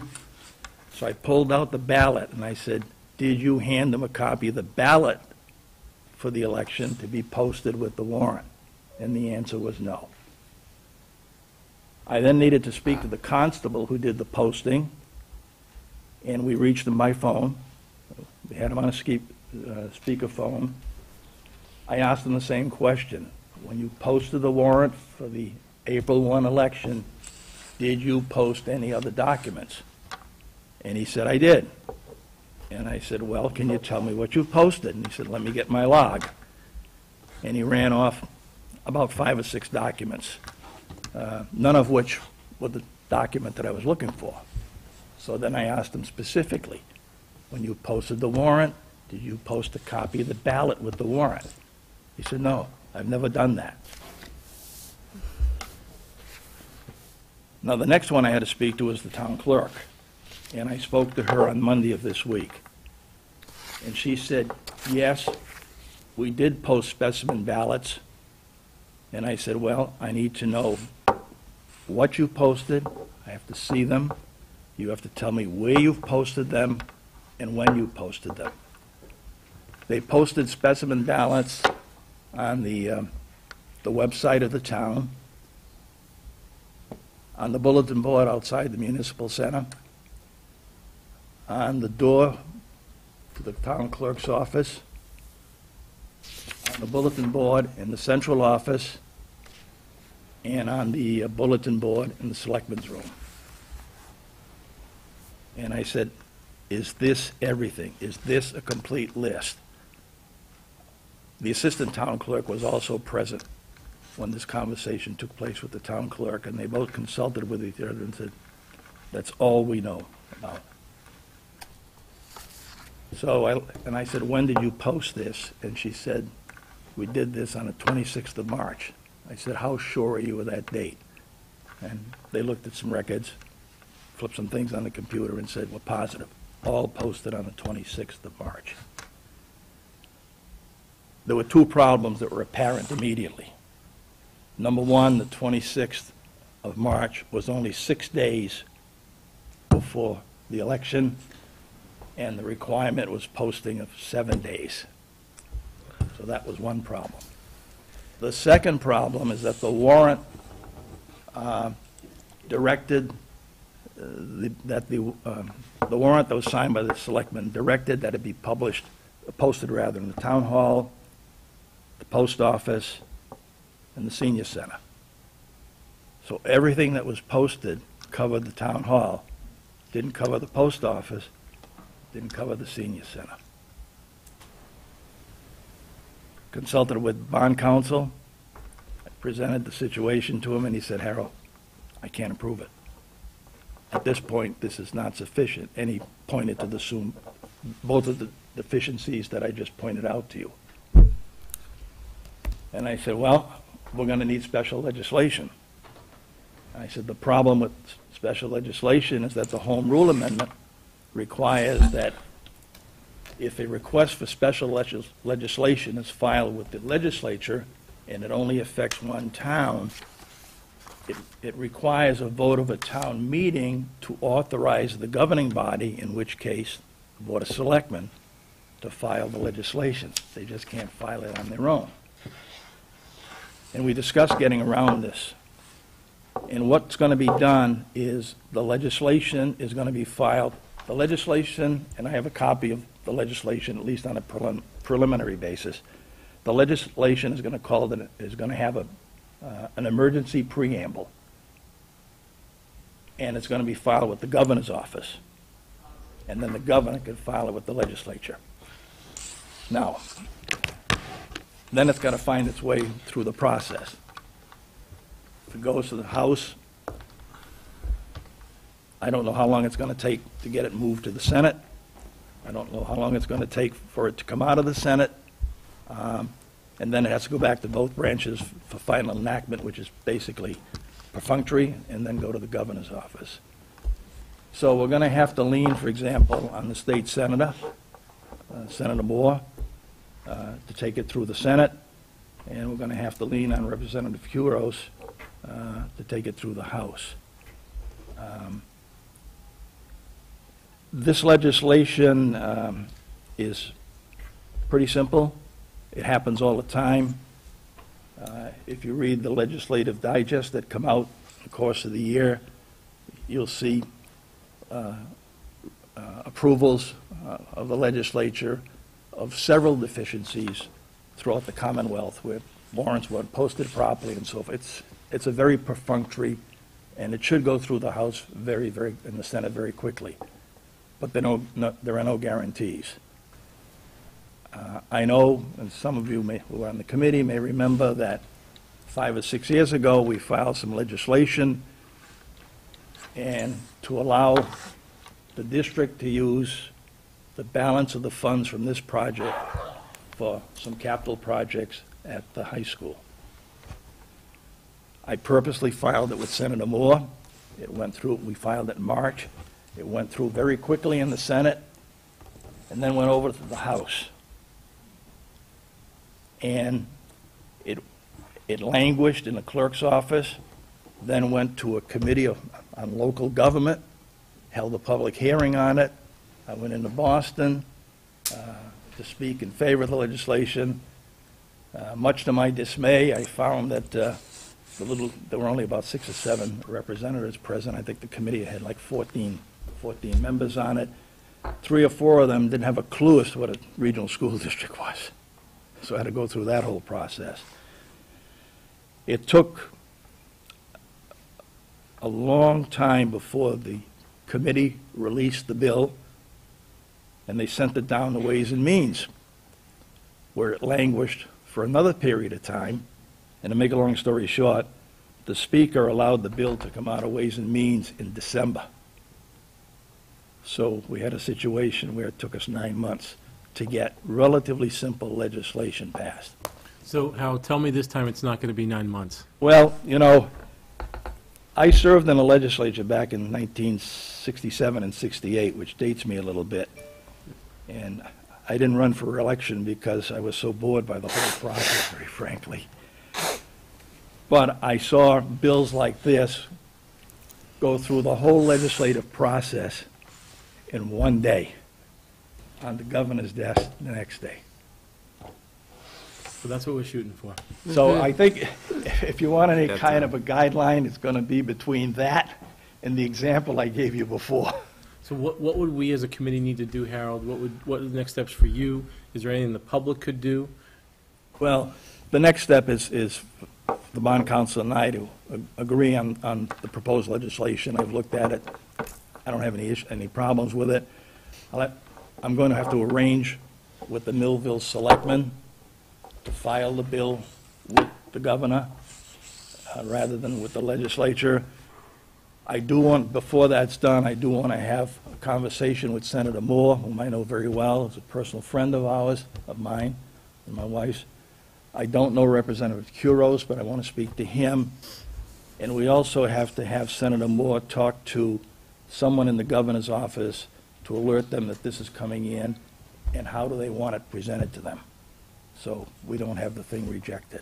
Okay, so we'll do that as promptly as possible, and presumably the governor's office will get it filed. I assume it's going to be filed with the House rather than the Senate, but you could file it with the Senate and get it through the legislative process. Just so we're clear, for everyone here and on TV, there was an error made in the Millville processing of the high school roof, which has stopped it in its tracks. Right. We're now exploring another route of getting legislation done, I hope, and it goes by quickly so we can proceed with the high school roof. This has nothing to do with the complex roof. No. It's only the high school roof. Right now, the high school project is on hold until we cure this deficiency with legislation. We are going forward with the projects down below. Kim and I met on, the superintendent of schools rather, and I met with the OPM, the owner's project manager, on Wednesday. We outlined, we need to establish a timeline for all of everything else that has to be done, starting with how long is it going to take the architect to move from the schematic design phase to the construction documents, ready to go out to bid. We need to know that. The next step is going to be the bidding process, which is probably going to take 3 to 4 weeks. I don't think we have to do any file sub-bids. Then another week to award the contract, finalize the contract. There's going to be a little bit of time lost, probably another week, to collect the bonds, performance bond, the labor and material payment bonds, some other documentation. So, the process that remains is going to eat up pretty much the rest of this month, all the month of May, and we're into June at this point, and I don't know how close to the end of June we are because we're waiting for the feedback from the OPM and the architect on this time frame. So that's how we stand on those projects. Okay. Questions? Oh, go ahead. You said that the directive was signed by the selectmen in Millville, stating what needed to be posted and on the timeframes. And it needed to be 7 days before the It was special posted- town meeting. It was the warrant- posted The 6. warrant for the election on April 1st was posted on March 20th. Okay. So it was posted well in advance. of Once the the selectmen signed it in Millville, who was responsible for carrying out their directive? Well, the only thing, well, the warrant directed the constable to post the warrant, period. The instructions weren't in there for the ballot? Nope. So the what was question didn't appear on the presented? warrant. Huh? The question did not appear on the warrant that was The posted. question did not appear on the warrant. That was the problem. But was that the duty of the town clerk? Or who normally carries that out? Well, I'm told that the warrant for elections originates in the town clerk's office, and the warrants for town meetings originates in the executive secretary's office. So, Bottom line, the Board of Selectmen signed the warrant, Warrant. whether it's an election warrant or a meeting warrant. and How can I ask? let me just finish. The Are town, you done, Aaron? let me just I- finish what I wanted to say. The Right. town clerk said to me that when she prepared the warrant, she sent it over to the executive secretary, and then it went to the Board of Selectmen for signature. Then it goes to the constable. And then eventually the constable makes his return of service to the town clerk. So who had the instructions on what needed to be posted? The document that was signed by the Board of Selectmen simply directed that the warrant be posted in 3 places: Town Hall, Post Office, and Senior Center. Those were the only directions. There were The no warrant, not directions the in ballot. there relative to the debt exclusion question. There wouldn't have been, because it wasn't even on the warrant. If the debt exclusion question had been on the warrant, we wouldn't be going through this process. So is that something we should have provided to them? No. Should we No. have told them, this is what it needs to be done Aaron, for the they had- MSBA? Aaron, the warrant states something along these lines. The polls will be open from 8 a.m. to 8 p.m., and the electors will be to elect the following. A member of the Board of Selectmen for 3 years, a member of the Regional District School Committee for Millville for 4 years, blah, blah, blah, blah, blah. It's all listed. So any question that would be on that ballot would be appended to the bottom of the list of offices that are being elected. So it's typically, if you go back and you look at other elections where there have been questions, those are included in that warrant. So it's whoever drew the warrant or whatever, it's the Millville, whatever. I can tell you that when the letters were delivered, you voted to incur the debt on January 17th. We had 7 days to notify the towns. And that was, January 17th was a Thursday. The Millville Town Hall is closed on Friday. The following Monday was a holiday. So on Tuesday, the 22nd, which is within the 7-day period from January 17th, I personally delivered to both the town of Millville and the town of Blackstone a cover letter signed by Mr. Tringali as the district secretary, informing them of the action that you had taken on the 17th. In the letter, there was a paragraph enclosing a certificate of the secretary relative to the votes that were taken on the 17th. And then I included with the package 4 forms: the form of warrant article, the form of motion without a debt exclusion, the form of motion with a debt exclusion, and the ballot question. And what happened is the ballot question got dropped. As far as the warrant was concerned, they put it on the ballot. Who did you deliver that to? I delivered it to the office of the selectman, and the secretary in that office signed the receipt for the documents, delivered it to the selectman's office in Blackstone, and the administrative assistant in Blackstone signed the receipt. Thank you. Any other questions? Mr. Buckley? So Harold, now, part of the question that was enacted in the first part of March at the town meeting What's that? The question that was enacted as part of the special town meeting in the early part of March 14th, Yeah. had the caveat on it that the debt exclusion had to pass. It was subject to the approval at No, the warrant that was in the article, the warrant article that was in the warrants for both Blackstone and Millville did not have any language relative to debt exclusion. That was up to the towns to add that as an additional part of the motion. That's why they were given a motion that had no debt exclusion, which Blackstone used, and Millville used the one with a debt exclusion. Okay.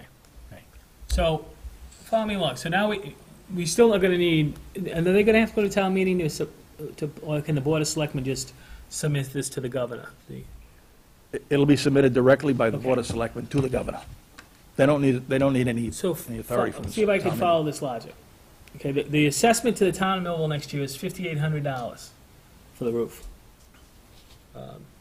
$6,000 or so, as we're sending it down to them for the project. Now, I don't know what the I don't know what the annual cost is. It's about $30,000 for Millville? Hang on a minute. I got it. Okay. I got it. I got the amortization schedules. Hang on. Thanks, Al. I knew you would.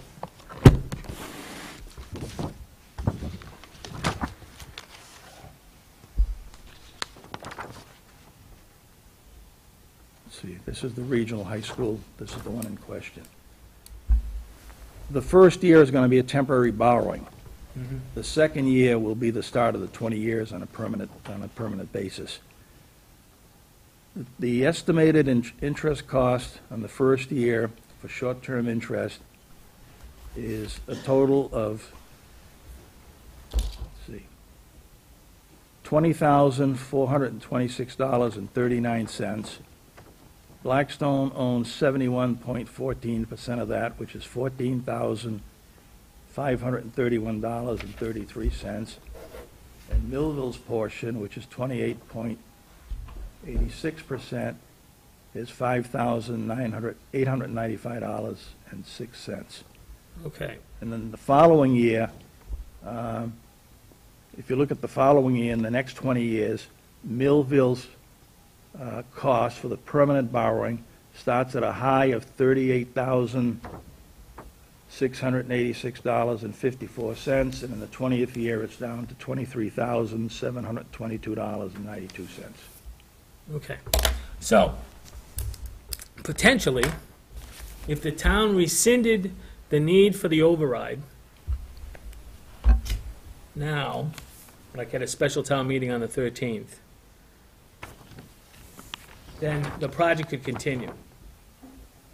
And then if they elected to go back to another ballot in the future to exempt this 38,000 sliding to 23,000 from the provisions of 2.5, that would be okay too. But I think we'd still need town meeting approval to rescind that action about needing the question. I think what you'd do is you'd have one article to rescind the vote taken on March 14, which had the debt exclusion portion, and then vote on, put a motion on the floor that doesn't have a requirement of a debt exclusion.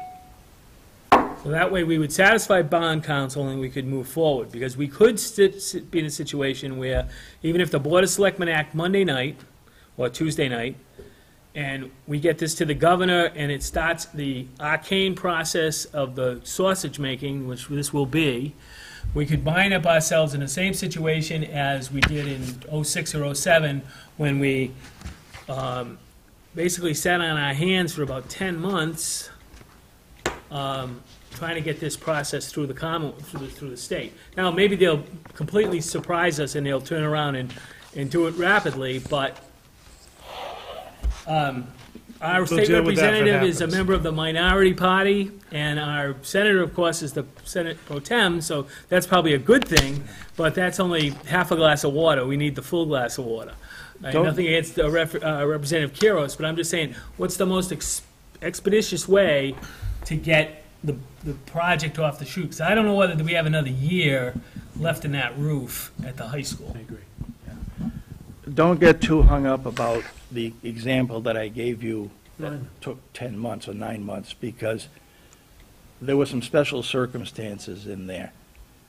The representative at the time in this area, and I'll put it as mildly as I can, had not endeared herself to the leadership in the House of Representatives. And having been there many, many years ago, when you reach that stage, you don't get much done, okay? That played a big part in this whole, the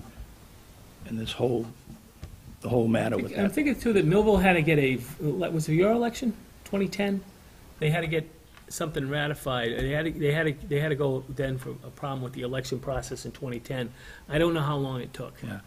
You know, this, I realize Kuros is a Republican, but this is, you know, this is not public policy type of thing. Well, I'm sure the rep will do a fine job and will look out for us and so forth. But I'm just afraid that, you know, that I see these things just languish and take like forever.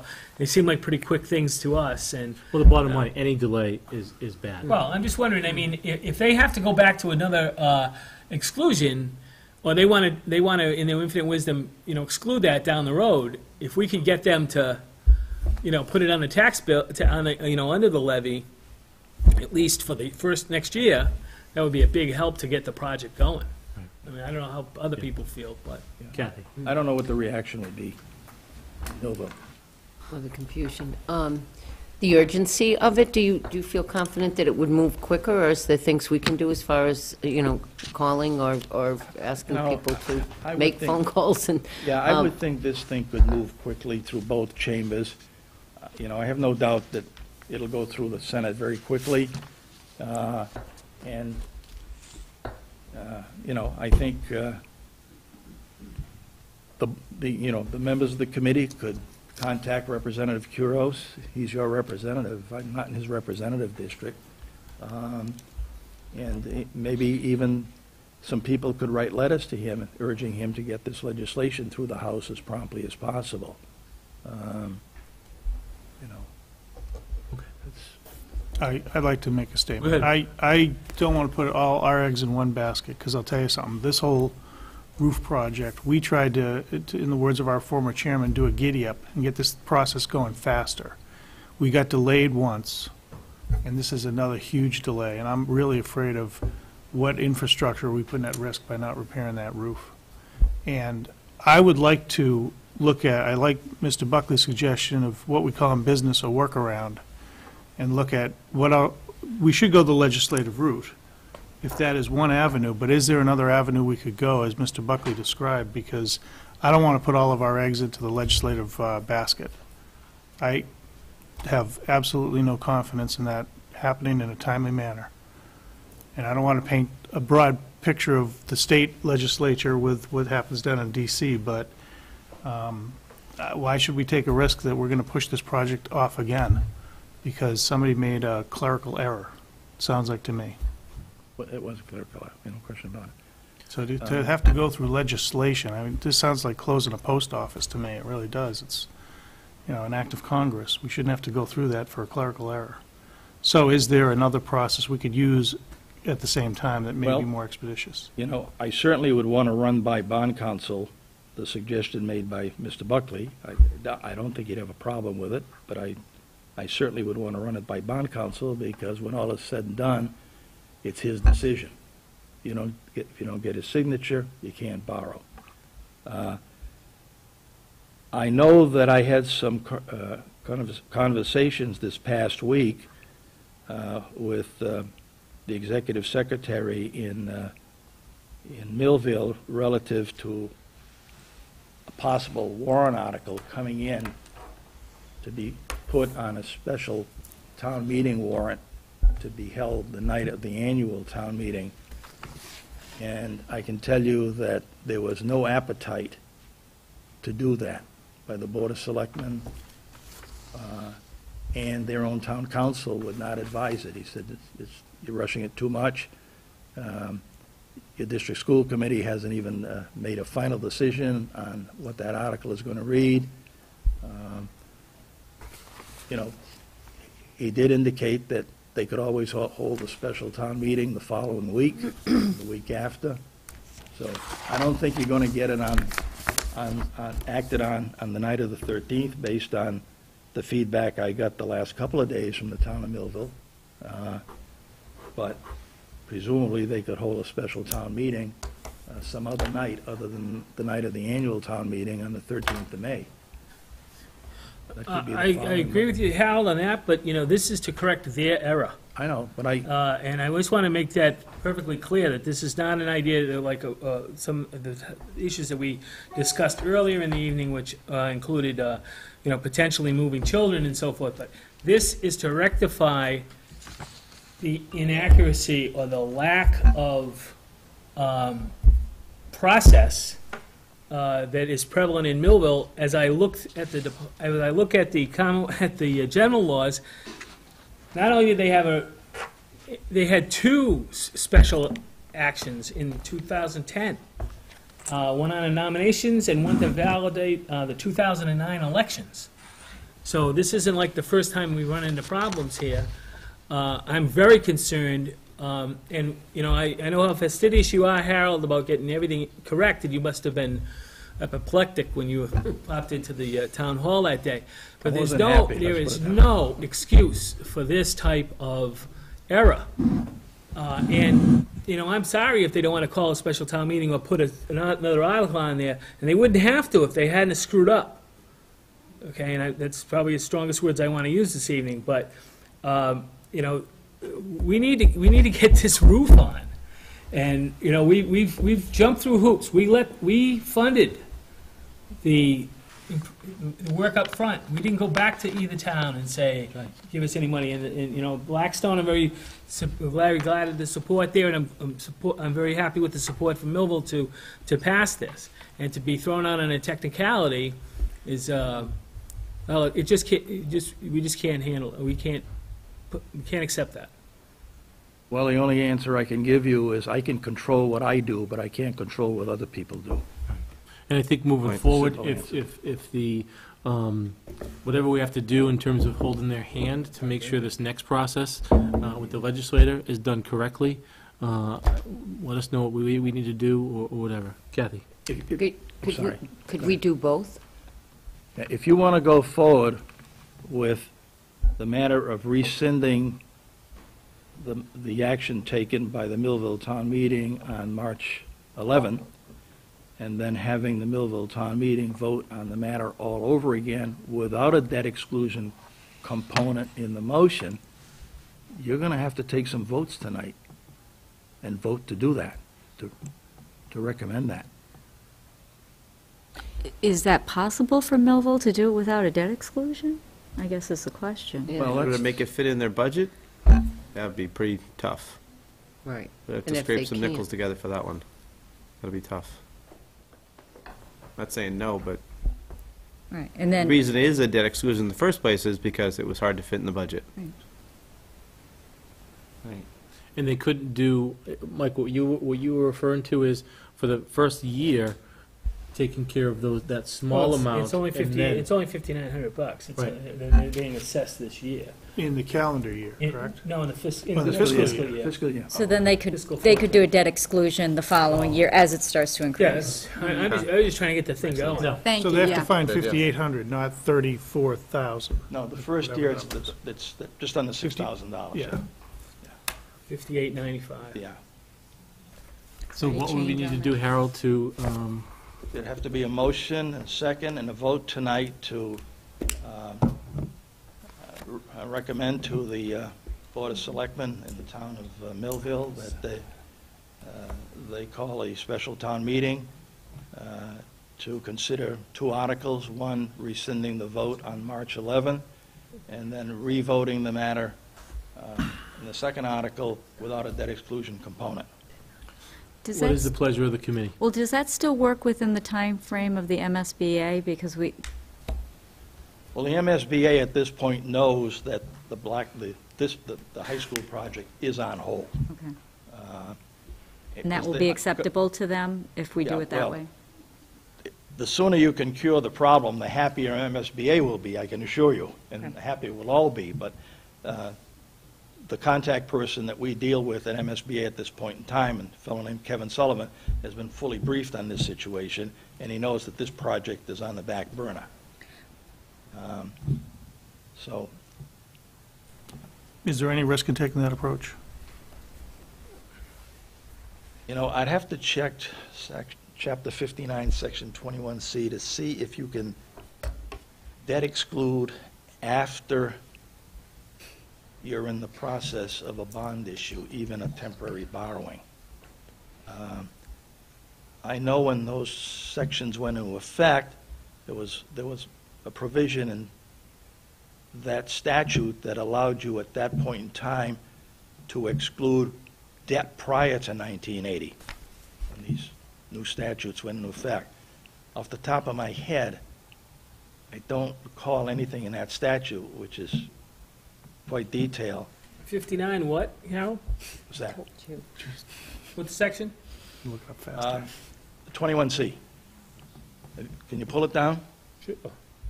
We can do anything, we have the technology. So even if we have a motion and we vote on it, and you cannot do it, then that would just stop it in its tracks. But it wouldn't prevent us from taking the motion to explore that avenue as one of the options. But you're right, as long as there's no risk to that, why not? Why not? So you're looking for a motion? I'm looking for a motion. It is pretty extensive. Yeah, I know. Right. So even if we do this and it's not allowed, sort of no harm done, we just withdraw it? Yep. It stops. All right, so can I make that motion to ask the Millville Board of Selectmen to rescind the vote on March 11? Was that again to make a debt exclusion of the, what was the verbiage on that? And then would be requesting them to put an article on the warrant to rescind the vote taken on March 11. Okay. And then another article on the warrant to approve the incurring of debt without the debt exclusion component. Is there a second? Second. Second. Does it have Motion to by- mention special town meeting or no, Harold? No, it'll have to be a special town meeting. Okay. You don't want to wait in, well, Motion by the Mr. the warrant Viale. for the Second. annual town meeting is Seconded closed. by Mr. Faulkner. Mhm. Discussion? All those in We've had it. favor? Aye. Aye. Nays? Unanimous. Do we need any kind of motion to have Harold do the motion through legislature as well, or is that just something he can do That's under It's already advisement? underway. That's already underway, and that's Oh. Millville. All right, so can do both. Okay. Thank you. Michael, let me borrow this, and I'll sit over Yeah, there. I'll go right ahead. Take it home. Harold, Oh, yeah. We've got one other thing. We have received the project funding agreement from MSBA, and that's the agreement between the district and MSBA, which guarantees you the MSBA portion of the funds for these three projects. And there's a requirement that the district school committee appoint someone to execute the project funding agreement, and with the authority to bind the Blackstone Millville Regional School District to its terms and conditions. And then there's another requirement, another vote that has to be taken relative, which pertains to someone having the authority to make final binding decisions with respect to the project described in the project funding agreement and any amendments thereto. Some of you may recall that sometime back, and I can't forget when, but sometime in 2012, when this process started, you had passed a vote authorizing the then chairman to be able to sign all documents with respect to these projects.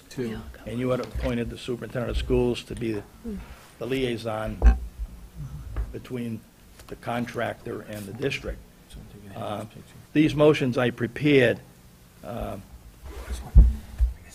have the chairman of the district school committee as the person to sign the project funding agreement, and as the person to make all final binding decisions with respect to the project described in the project funding agreement.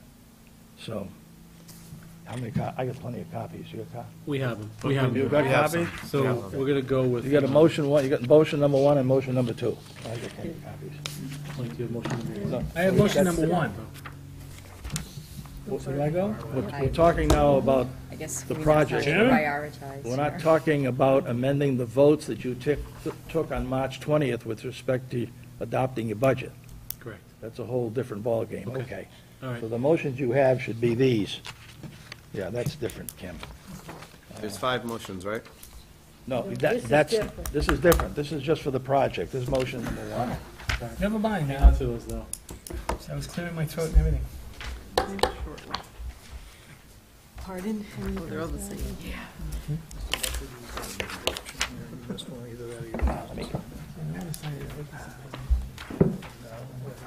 Got it, good. You know what, Brian? That's the second one I missed. I must be getting old. Steve taught me one. Thank goodness.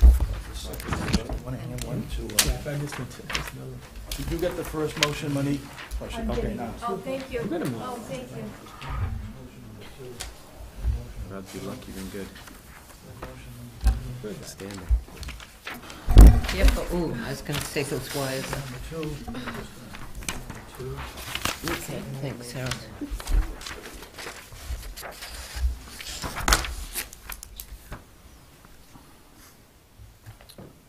Okay, so who is going to read motion number 1? I have one. We all do. Good. Oh, we all have? Brian. Right ahead, Brian. I want to be one, but I just need clarification. Is it William F. Chaplin or William F. Chaplin Jr.? Whatever's said there. Okay. I move that William F. Chaplin, Chairman of the District School Committee, be and is hereby authorized and empowered to execute and deliver the project funding agreement, and any amendments thereto for the A.F. Maloney Elementary School, Blackstone Millville Regional High School, and John F. Kennedy Elementary School projects, collectively the project, between the Blackstone Millville Regional School District and the Massachusetts School Building Authority on behalf of the Blackstone Millville Regional School District, and to bind the Blackstone Millville Regional School District to its terms and conditions. Is there a second? Second. Second. Seconded by Mr. Buckley, is read. Motion number 1. All those in favor? Aye. Aye. Nays? Unanimous. Motion number 2. Mr. Chairman, I move that William F. Chaplin, Chairman of the District School Committee, be and is hereby granted the full legal authority under the laws of the Commonwealth of Massachusetts and all applicable local charters, ordinances, and bylaws to make final binding decisions with respect to the project described in the project funding agreement and any amendments thereto on behalf of the Blackstone Millville Regional School District. Motion by Mr. Buckley is read, seconded by Ms. Robin. All those in favor? Aye. Nays? Unanimous. I like the first motion where it talked about bind. We do those two. All set, Harold? That takes care of that. Okay. Of We those do 2 these items. Huh? We gonna do these 5? If you want to do them now, that's fine. Go for it. Okay, let's go for it. Okay.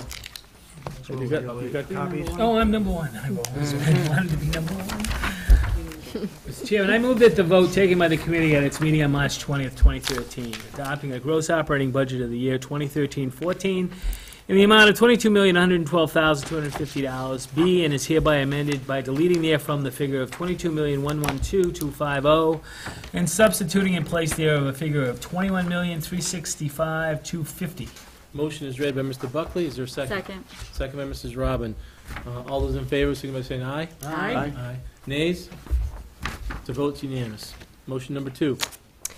I move that the vote taken by the committee at its meeting of March 20th, 2013, adopting a net operating budget for the year 2013-2014 in the amount of $11,439,379 be and is hereby amended by deleting therefrom the figure of $11,439,379 and submitting in place thereof the figure of $10,692,379. Motion is read by Ms. Greenstein. Is there a second? Second. Second by Mrs. Robin. All those in favor, signify by saying aye. Aye. Nays? Vote's unanimous. Motion number 3. I move that the vote taken by the committee at its meeting on March 20th, 2013, allocating the sum of $1,145,577 and exclusionary cost in the sum of $227,800 and additional contributions to the town of Blackstone's assessment in the amount of $7,464,632 for the operating budget for the 2013-2014 year. Be and is hereby amended by deleting therefrom the figure of $1,145,577 in exclusionary cost and the figure of $227,800 in additional contributions, and substituting in place thereof the sum of $1,138,122 in exclusionary cost and the sum of $235,255 in additional contributions. Motion read by Mrs. Robinson. Is there a second? Take water after that Second one. by Mrs. Robbins. All those in favor, signify by saying aye. Aye. Nays? To vote unanimous. Motion number 4. Oh, it's me. Oh.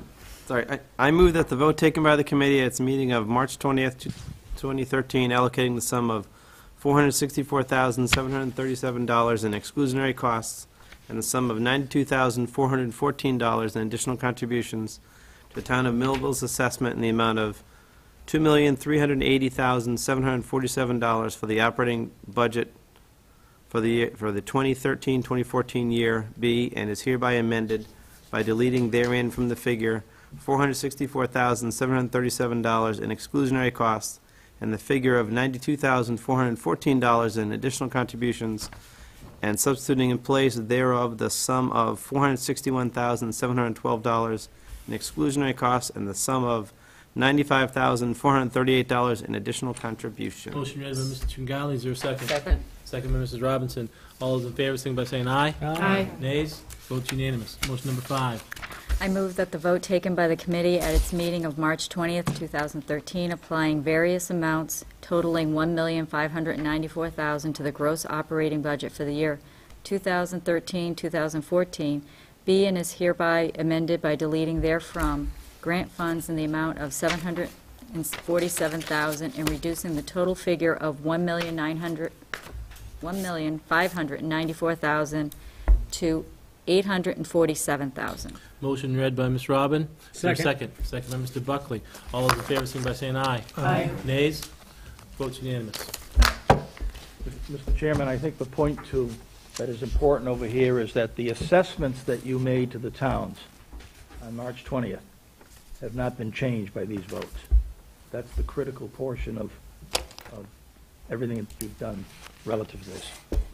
Thank you, Harold. Okay, moving on. Okay. Subcommittee reports. Let's go around. Strategic planning. Yeah, we had a brief meeting last night, and we've had a few challenges with our schedules, so we focused last night on scheduling out the balance of the meetings for the balance of the school year. So we have that all set, and we look forward to the next few sessions wrapping things up. Great, thank you. Policy. Ms. Robin. Nothing, I'm all by myself now. Okay. Regional agreement. Ms. Monaco, Ms. Greenstein, and Ms. Robinson. We are actively going to contact all the people that stated they were interested. I think we're just going to hold off until a decision is made on what will be done for next year, so we don't confuse what we are trying to work on. Excellent. And that's, we've got everyone's names, we've got your emails, and you will hear from us. Great. Wonderful. Legislative, Mr. Buckley. Well, the House has enacted a budget. Trying to get information out of it is kind of difficult, but a quick scan today showed that the Chapter 70 had not changed. I haven't seen regional transportation yet or circuit breaker. I would just hope, it's still the same, so let's go with that. No real details, and I'm not sure when the Senate starts their work. Okay, thank you. Facilities, Mr. Faulkner, Mr. Buckley, Ms. Monaco. TBD. The facilities are still here. We're trying to get the roof project moved along, as you can tell. Communication, Mr. Buckley. Nothing really actually new to report at this point, Mr. Chaplain. Okay, thank you.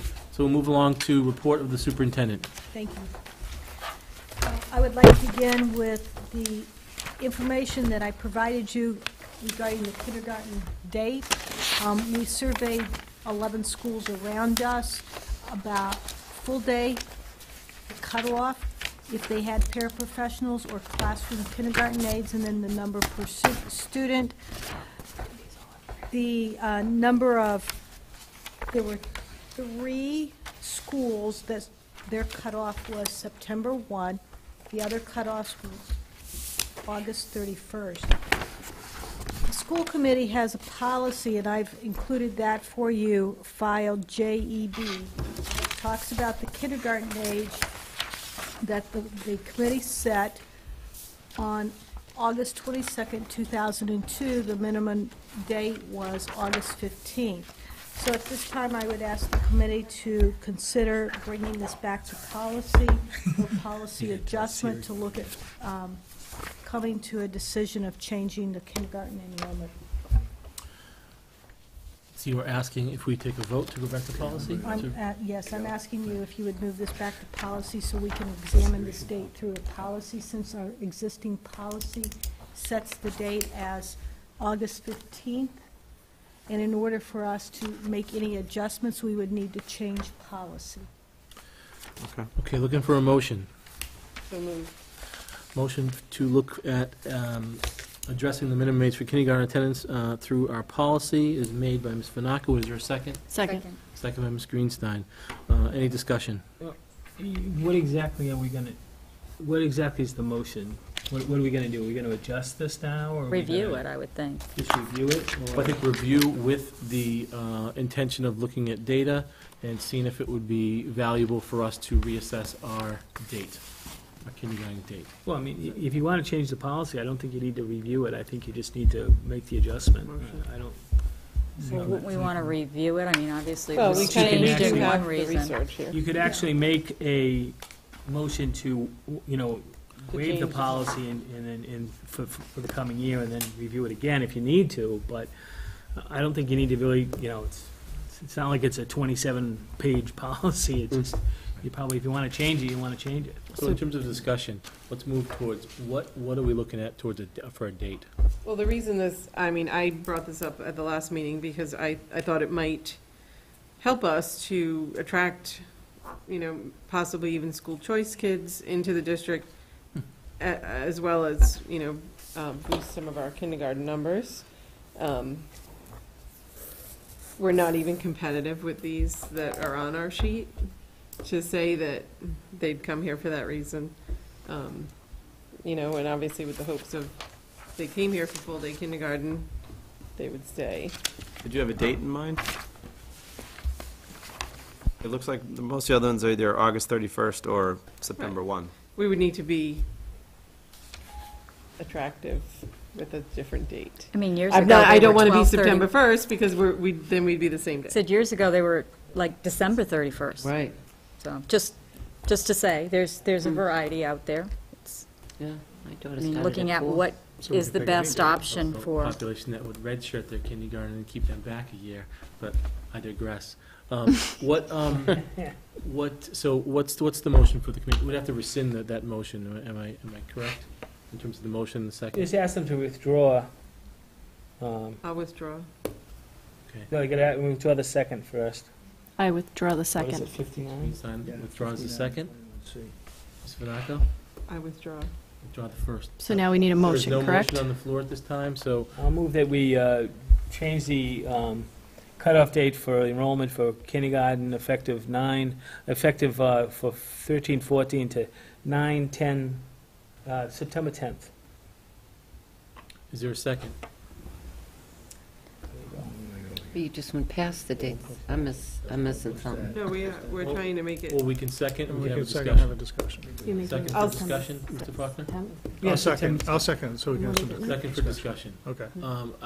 I just have a question about, in terms of, I get that the date down here is 8/31 and 9/1, 10 days, I get it, but what are the pros and cons of this is developmentally? Does anyone have that? actually, Kathy, I was going to ask you that. For special ed, does that have any kind of an impact in terms of qualifying for special ed? I know traditionally, the later the start, maybe less, I'm sorry, that the older the age of the child when they start, less incident of special ed? Is that true, or is that just a Not fallacy? by 10 days, but age 3, they can pick up a child. They Yeah. get They're already screened in at age 3. And of course, it would still be the parent's choice. Right, absolutely. To, I mean, I'm just to saying, send them that to if there's an kindergarten. advantage to that, that you obviously would pick up some kids that are kind of, just over the line. It may be an attraction, or else, it's fine if you want to say it August 31st to September 1st, and, No, I have a well, I problem. mean, or should we do September 30th? And just make it that full 30 days? Do we want to differentiate ourselves, is what you're saying, by going out further? Well, right, that way you're attracting the kids in the neighboring towns that just missed the cutoff in their town.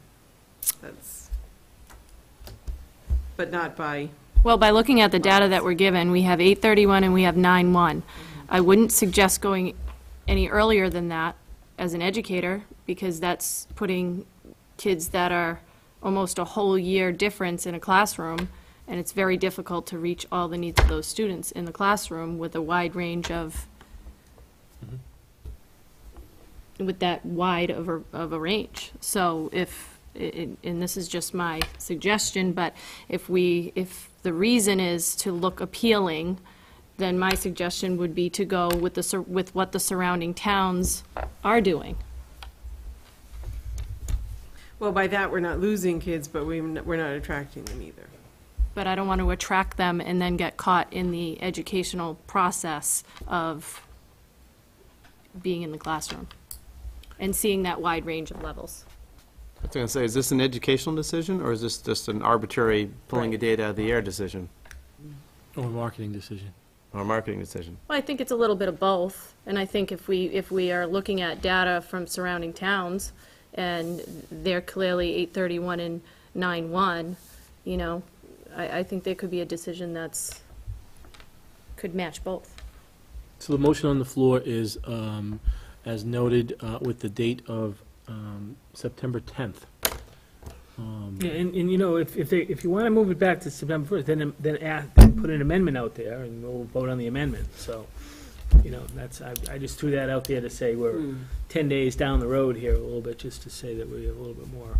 Is this something we could ask maybe our principals or our kindergarten teachers, what the impact might be? Would it be worthwhile asking their opinion? See if they would see any benefit or cost to this? Well, Go ahead, Cap. With the, they have the data there of August 31st and September 1st, being that the surrounding community has decided on. So, I'd be fine with September 1, only because they're doing screening now for kindergarten soon, within the next month or so. So if we had a date out there, we would want, I don't want to go back and double screen, like speech and things like that must be setting up their screenings now and getting ready for us to prepare for enrollment. And it may have 5 or 10 different kids, birthday-wise, or maybe 10 kids, or 20, or people make their decisions, so. I know another thing, I don't know if we can add this to the policy or change the title of the policy, I don't know, or make an additional policy, but we've talked about having the first grade age match up, because what was happening with our August 15th date is kids were going to kindergarten somewhere else, and then they were coming to first grade the year later here, and they were still behind in the age because they had met the kindergarten qualification. That would have to be a separate policy, so that's really not germane to this. My suggestion, if you don't like the 10th, amend the motion. I like the 10th. I think it leaves. Amend the motion to the 1st, and then we'll vote on the amendment. Then the amendment becomes the general. Is there anybody want to amend it? I'll amend it to the 1st. Second, if there's a second needed. Yes, it is. There is needed. So the amendment on the floor right now is to move the date to September 1st. Any discussion? Well- Hearing none. Oh, go ahead. This is the amendment. It's the amendment. Just So for is it- Go ahead. This is the amendment, right. But just for discussion purposes, we do have a first grade teacher in the audience, and I'd like to hear from her, since she's closer to the, we don't have a kindergarten teacher here that's ready, that could speak on this and the educational part of it. So could we ask? You could certainly ask her. Any comments? Mrs. Cody, would you mind just, You don't have to, she's just asking. you don't have to, but We're tapping into your vast experience. No, I mean, everyone has a different philosophy, and I respect, you know, what you said about the different ranges, but I have that in my class now, almost a full year. I have kids that have August 15th birthdays, but then I do have 2 children. August 24th, for those that were and I think August, not August, October, Mhm. 24th and October 8th. Mhm. 2 of the youngest kids in the grade. Both doing very well. Mhm. So I think we're focusing too much on birthdays and not academic maybe performance. I think maybe there needs to be some kind of, I don't know, it's a greater exception to the rule for kids that are academically ready to start school and have the maturity level. I was in a district where it was December 31st, and early intervention should be what we're looking at.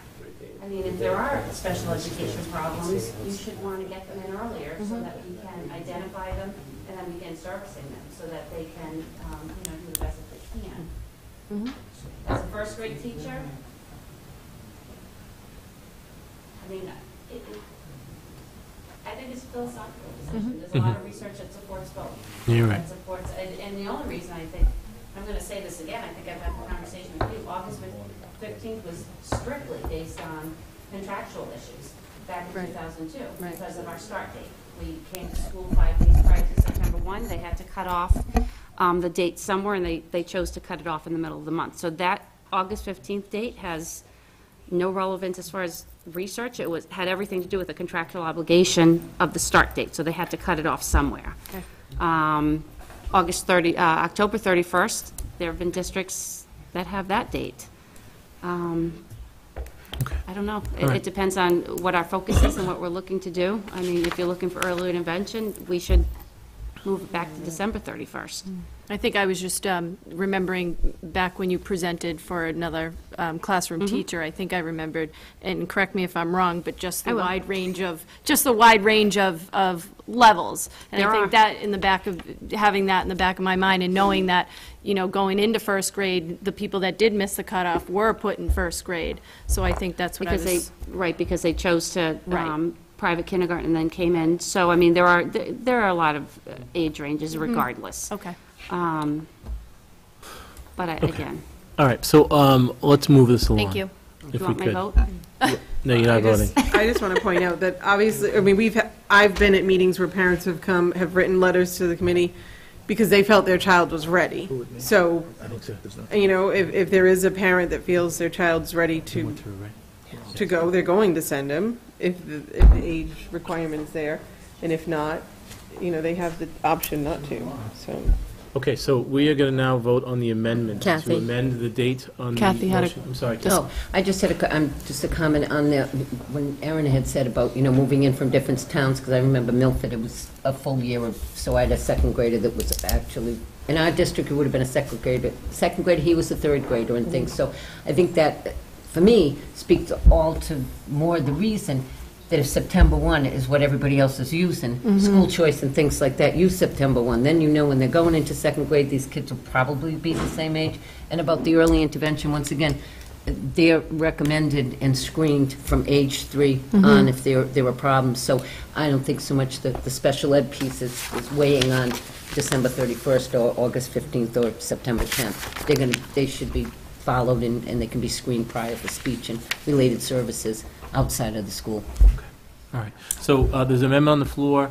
All those in favor of shifting the date to September 1st, signify by saying aye. Aye. Aye. Any nays? Nay. Hold on, raise your hand now. No, call for the ayes first and then. I did do the ayes. No, you have to call for the hand vote. Ayes, I'm sorry. Ayes. And this is for what, September 1st. To amend the September 1st. date to September 1st. 1, 2, 3, 4, 5. Nays? 3. Votes 5-3. The date is now amended. Now we will vote the motion. The motion on the floor now is to set the policy for the kindergarten attendance with the date of September 1st. All those in favor, signify by saying aye. Aye. Let's raise hands. Movement's good. 7 nays. Motion passes. The 7 vote's to 1. over, but does that mean discussion's over? Yes. Yeah. Let's move on. It's now September 1st. No, it's only April 25th. Moving on, you have the job description for the director of the extended day program. I would ask for your approval. Upon approval tomorrow, we will be posting this on our, on the spring. I question, Kim. I was just looking through that, and I was just, I did see the duties and stuff. It's a before and after school program, and it would require the person, the director, to be 40 hours a week? Yes. They're going to manage it and oversee it. Okay, so it would be like 2 hours or an hour, but are there hours set for it? Like, is it going to be like 6 to the start of school, and then is it going to be like 3 till 6 at night, or? Yeah. Yes, it will be, but I'm not saying that this person would be there all the time. Does that answer your question, Kathy? I mean, I think the thought around the job description was, the discussion we had at a previous meeting was, we needed a real whippersnapper, I think was your quote, Mr. Buckley, around getting someone out there to really market the program and build the program. So this person's really responsible for building the program and having it evolve into maybe beyond a before school and after school. And again, all we're doing is approving the job description. So we can post it. And just curious, the models that you looked at, and was it Milford or Millis? Millis. They had a full-time coordinator that was a full-time job?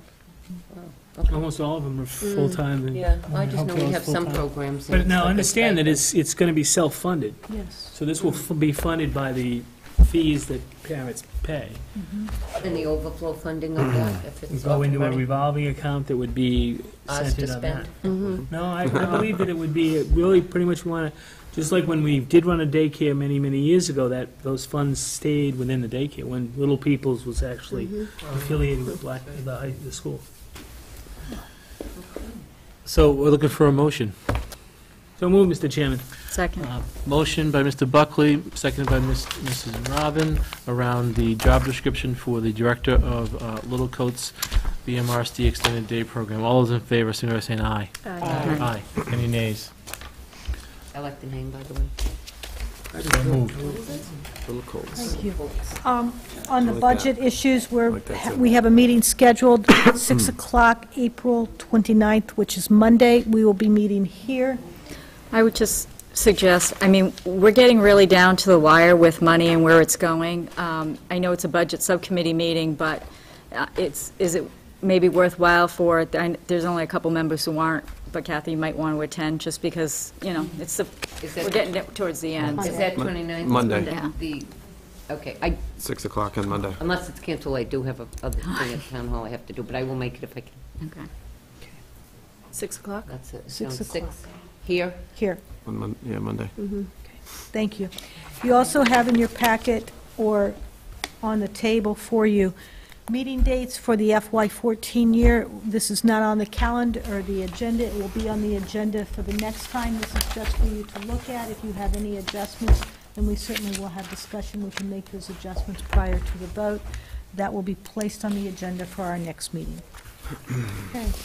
Thank you very much. Okay, moving forward. Second public forum. She stayed for this. We're not going to go through this again. This is going to be like deja vu, right? Justine Jacome, 22 Riley Ave. I had some friends who had to leave, but what they came to question was the user fees, if you could address maybe either the rumors or the numbers that have been speculated around. Very concerning for families who have multiple children in multiple activities, so a lot of rumors about those. Okay. So I'll begin, and then I'm going to open up to the committee.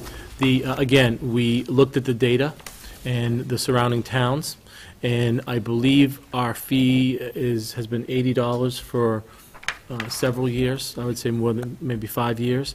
And economically, we had to look at raising those fees, like many towns are doing, to just make it more comparable.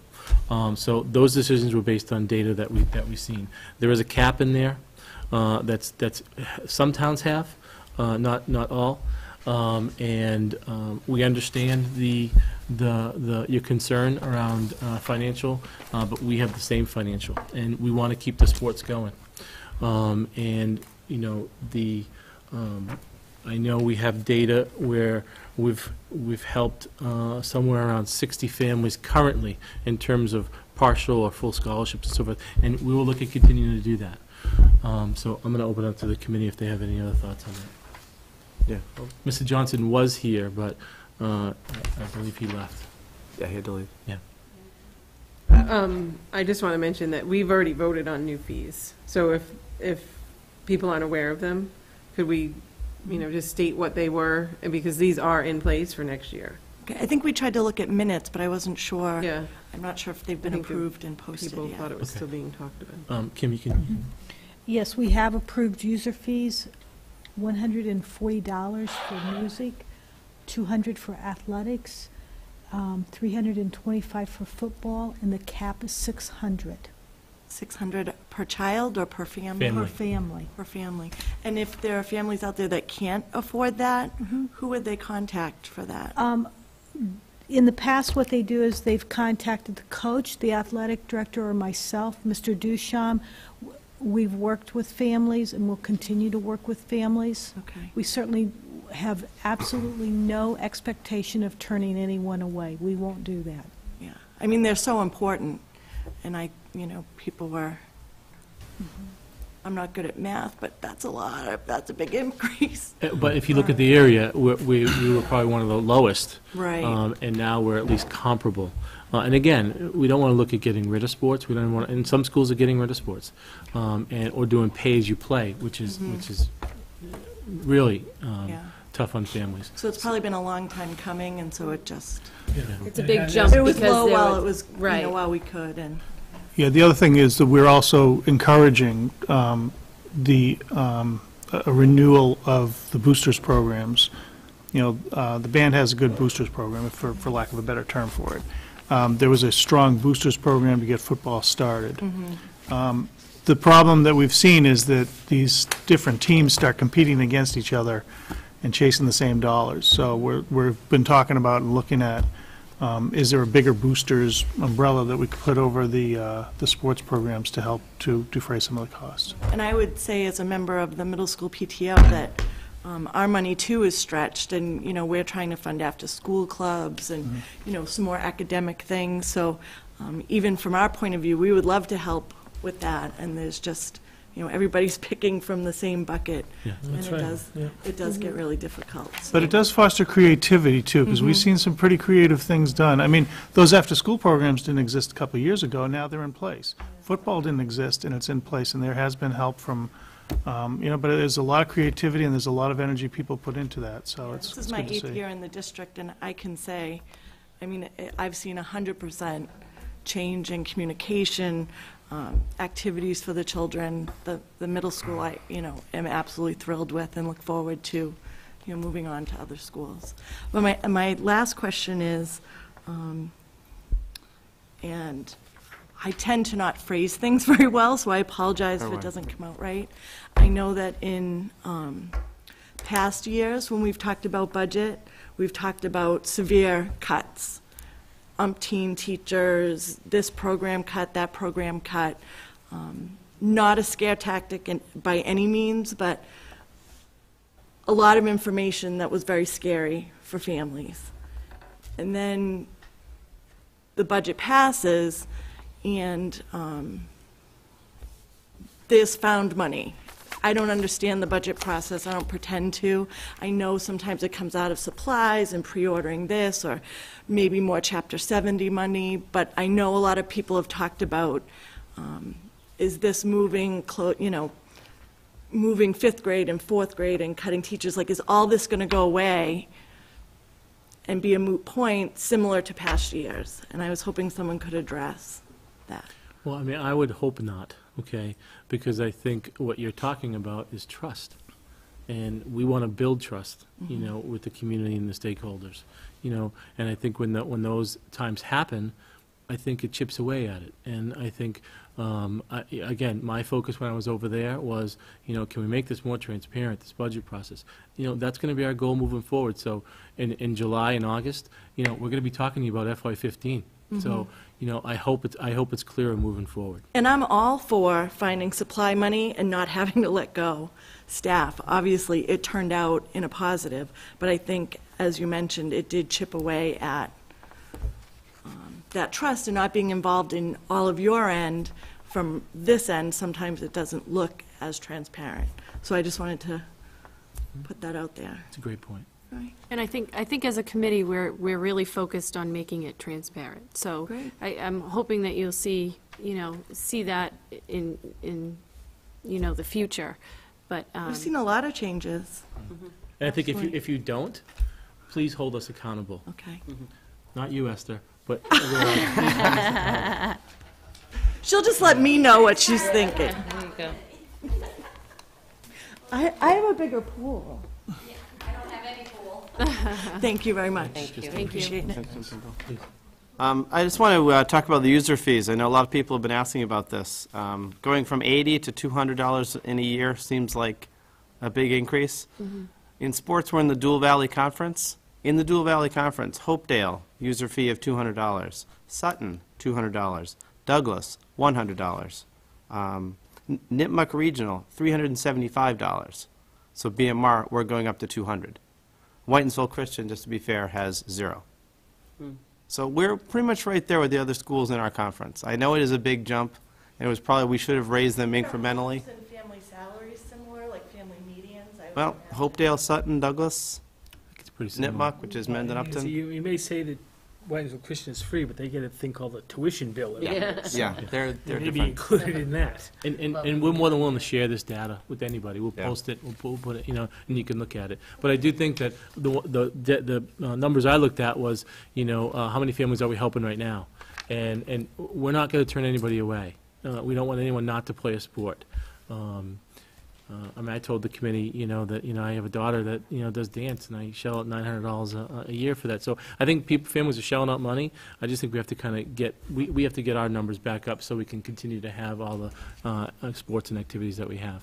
I mean, we listen to the wonderful percussion, you know, before, so it's important. You know, on the other hand, and you mentioned it earlier, Bill, it's like, you know, the key to the success in a lot of these other districts, even though their users' fee is high, is that they have very successful and very hardworking booster clubs on the sports side.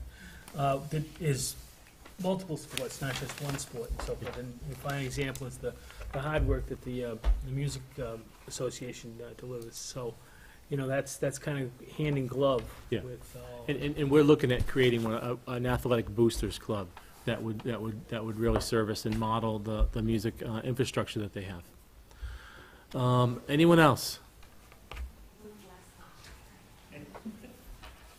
I'm going to practice my phrasing of, you know, anyone else? Any other new topics? Tammy Lemieux, again, still live at 120 Lakeshore Drive. You didn't move? I didn't move yet. Okay. After I spoke last time, we talked about someone brought up cuts to the middle school and in the high school and how they're going to be spread out. At the high school level, I hope that we are really thinking about stuff before we cut, because I'm here, you know, of course my kids are in 4th and 5th grade, but I teach high school, so I know what the savvy parent with the children that we want to keep here want. And it is not learning Spanish from Rosetta Stone. It is not being stuck on a computer learning chemistry from a computer-generated teacher. So I get that 10 people per class isn't financially a good choice. But when we're thinking about making cuts, I hope we're thinking about collapsing two chemistry classes into one and not wiping chemistry out altogether, or making sure that we have those higher level AP classes. Yes, you might only have 10 people, but where are those 10 people going to take us later? They're going to be here at these tables, and maybe these parents that are here. So, a lot of people I talk to who are a little savvier than others, they're thinking about going to Mount. They're thinking about going to this private school or that private school. And the way that we as a district are going to keep them is to continue to offer similar programs that they can get at these private schools. So when we're talking about cutting because class sizes are small, I hope we're condensing, not totally cutting things out. And I think we just really need to think about that. And when we think about the middle school, think about what best practice is. It went from junior high school to middle school, and there was a model that went with it. And if we continue to cut, we continue to get further away from that best practice at the middle school level, and the rigor goes right along with it. And I have had several conversations with parents whose children struggled at 5th grade but come to the middle school and they're making honor roll. I question that. I question how that happens. And again, if we cut these higher level classes that are meeting the needs of our higher level children, then they're going to go somewhere else, and I don't think that's good for any of us. I mean, Tammy, that was so well said that I'm not going to say a thing. But you're exactly right, and the discussions that I've been involved in has been about we're not cutting courses, we're just consolidating them, and we're looking at enhancing them because we want people to come back, and that's how you get people back. You're exactly right. So we don't want them going to Mount, we want them coming here. So it's always going to be on the table. And I hope you always come and hold us accountable to it. I know you will. I try. Thank you. Great. Okay, moving forward. Committee forum. We usually go around the room, but I can follow this. Just a couple of things. Well, I had a list, but it's getting late. With the reorg, we need to do the reappointments of subcommittees. You put that on the next agenda. And, one can hold. Oh, it was a while, I was going through my stuff to see what was still outstanding. It's been a while. Dr. Hawhey was in with the special ed program, and I think it might be the time for an update from him. I don't know if we can get him next meeting or whenever, but I'd like to see how that... In terms of, do I get to speak or no? You're fine. In terms of goals, accomplished goals moving forward? Yes. That sounds like we should have a lot of people in to Well, yeah, and that was my other thing, but I was going to save it. Usually at the beginning of the school year, we do a schedule of bringing in department heads and stuff like that. It's maybe time to start looking at that, too. I think that's a great idea.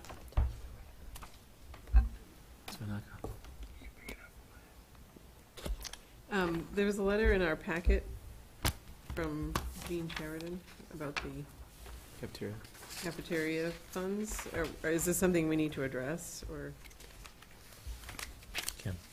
is she asking us for this number in parentheses, or Yeah. how does this work?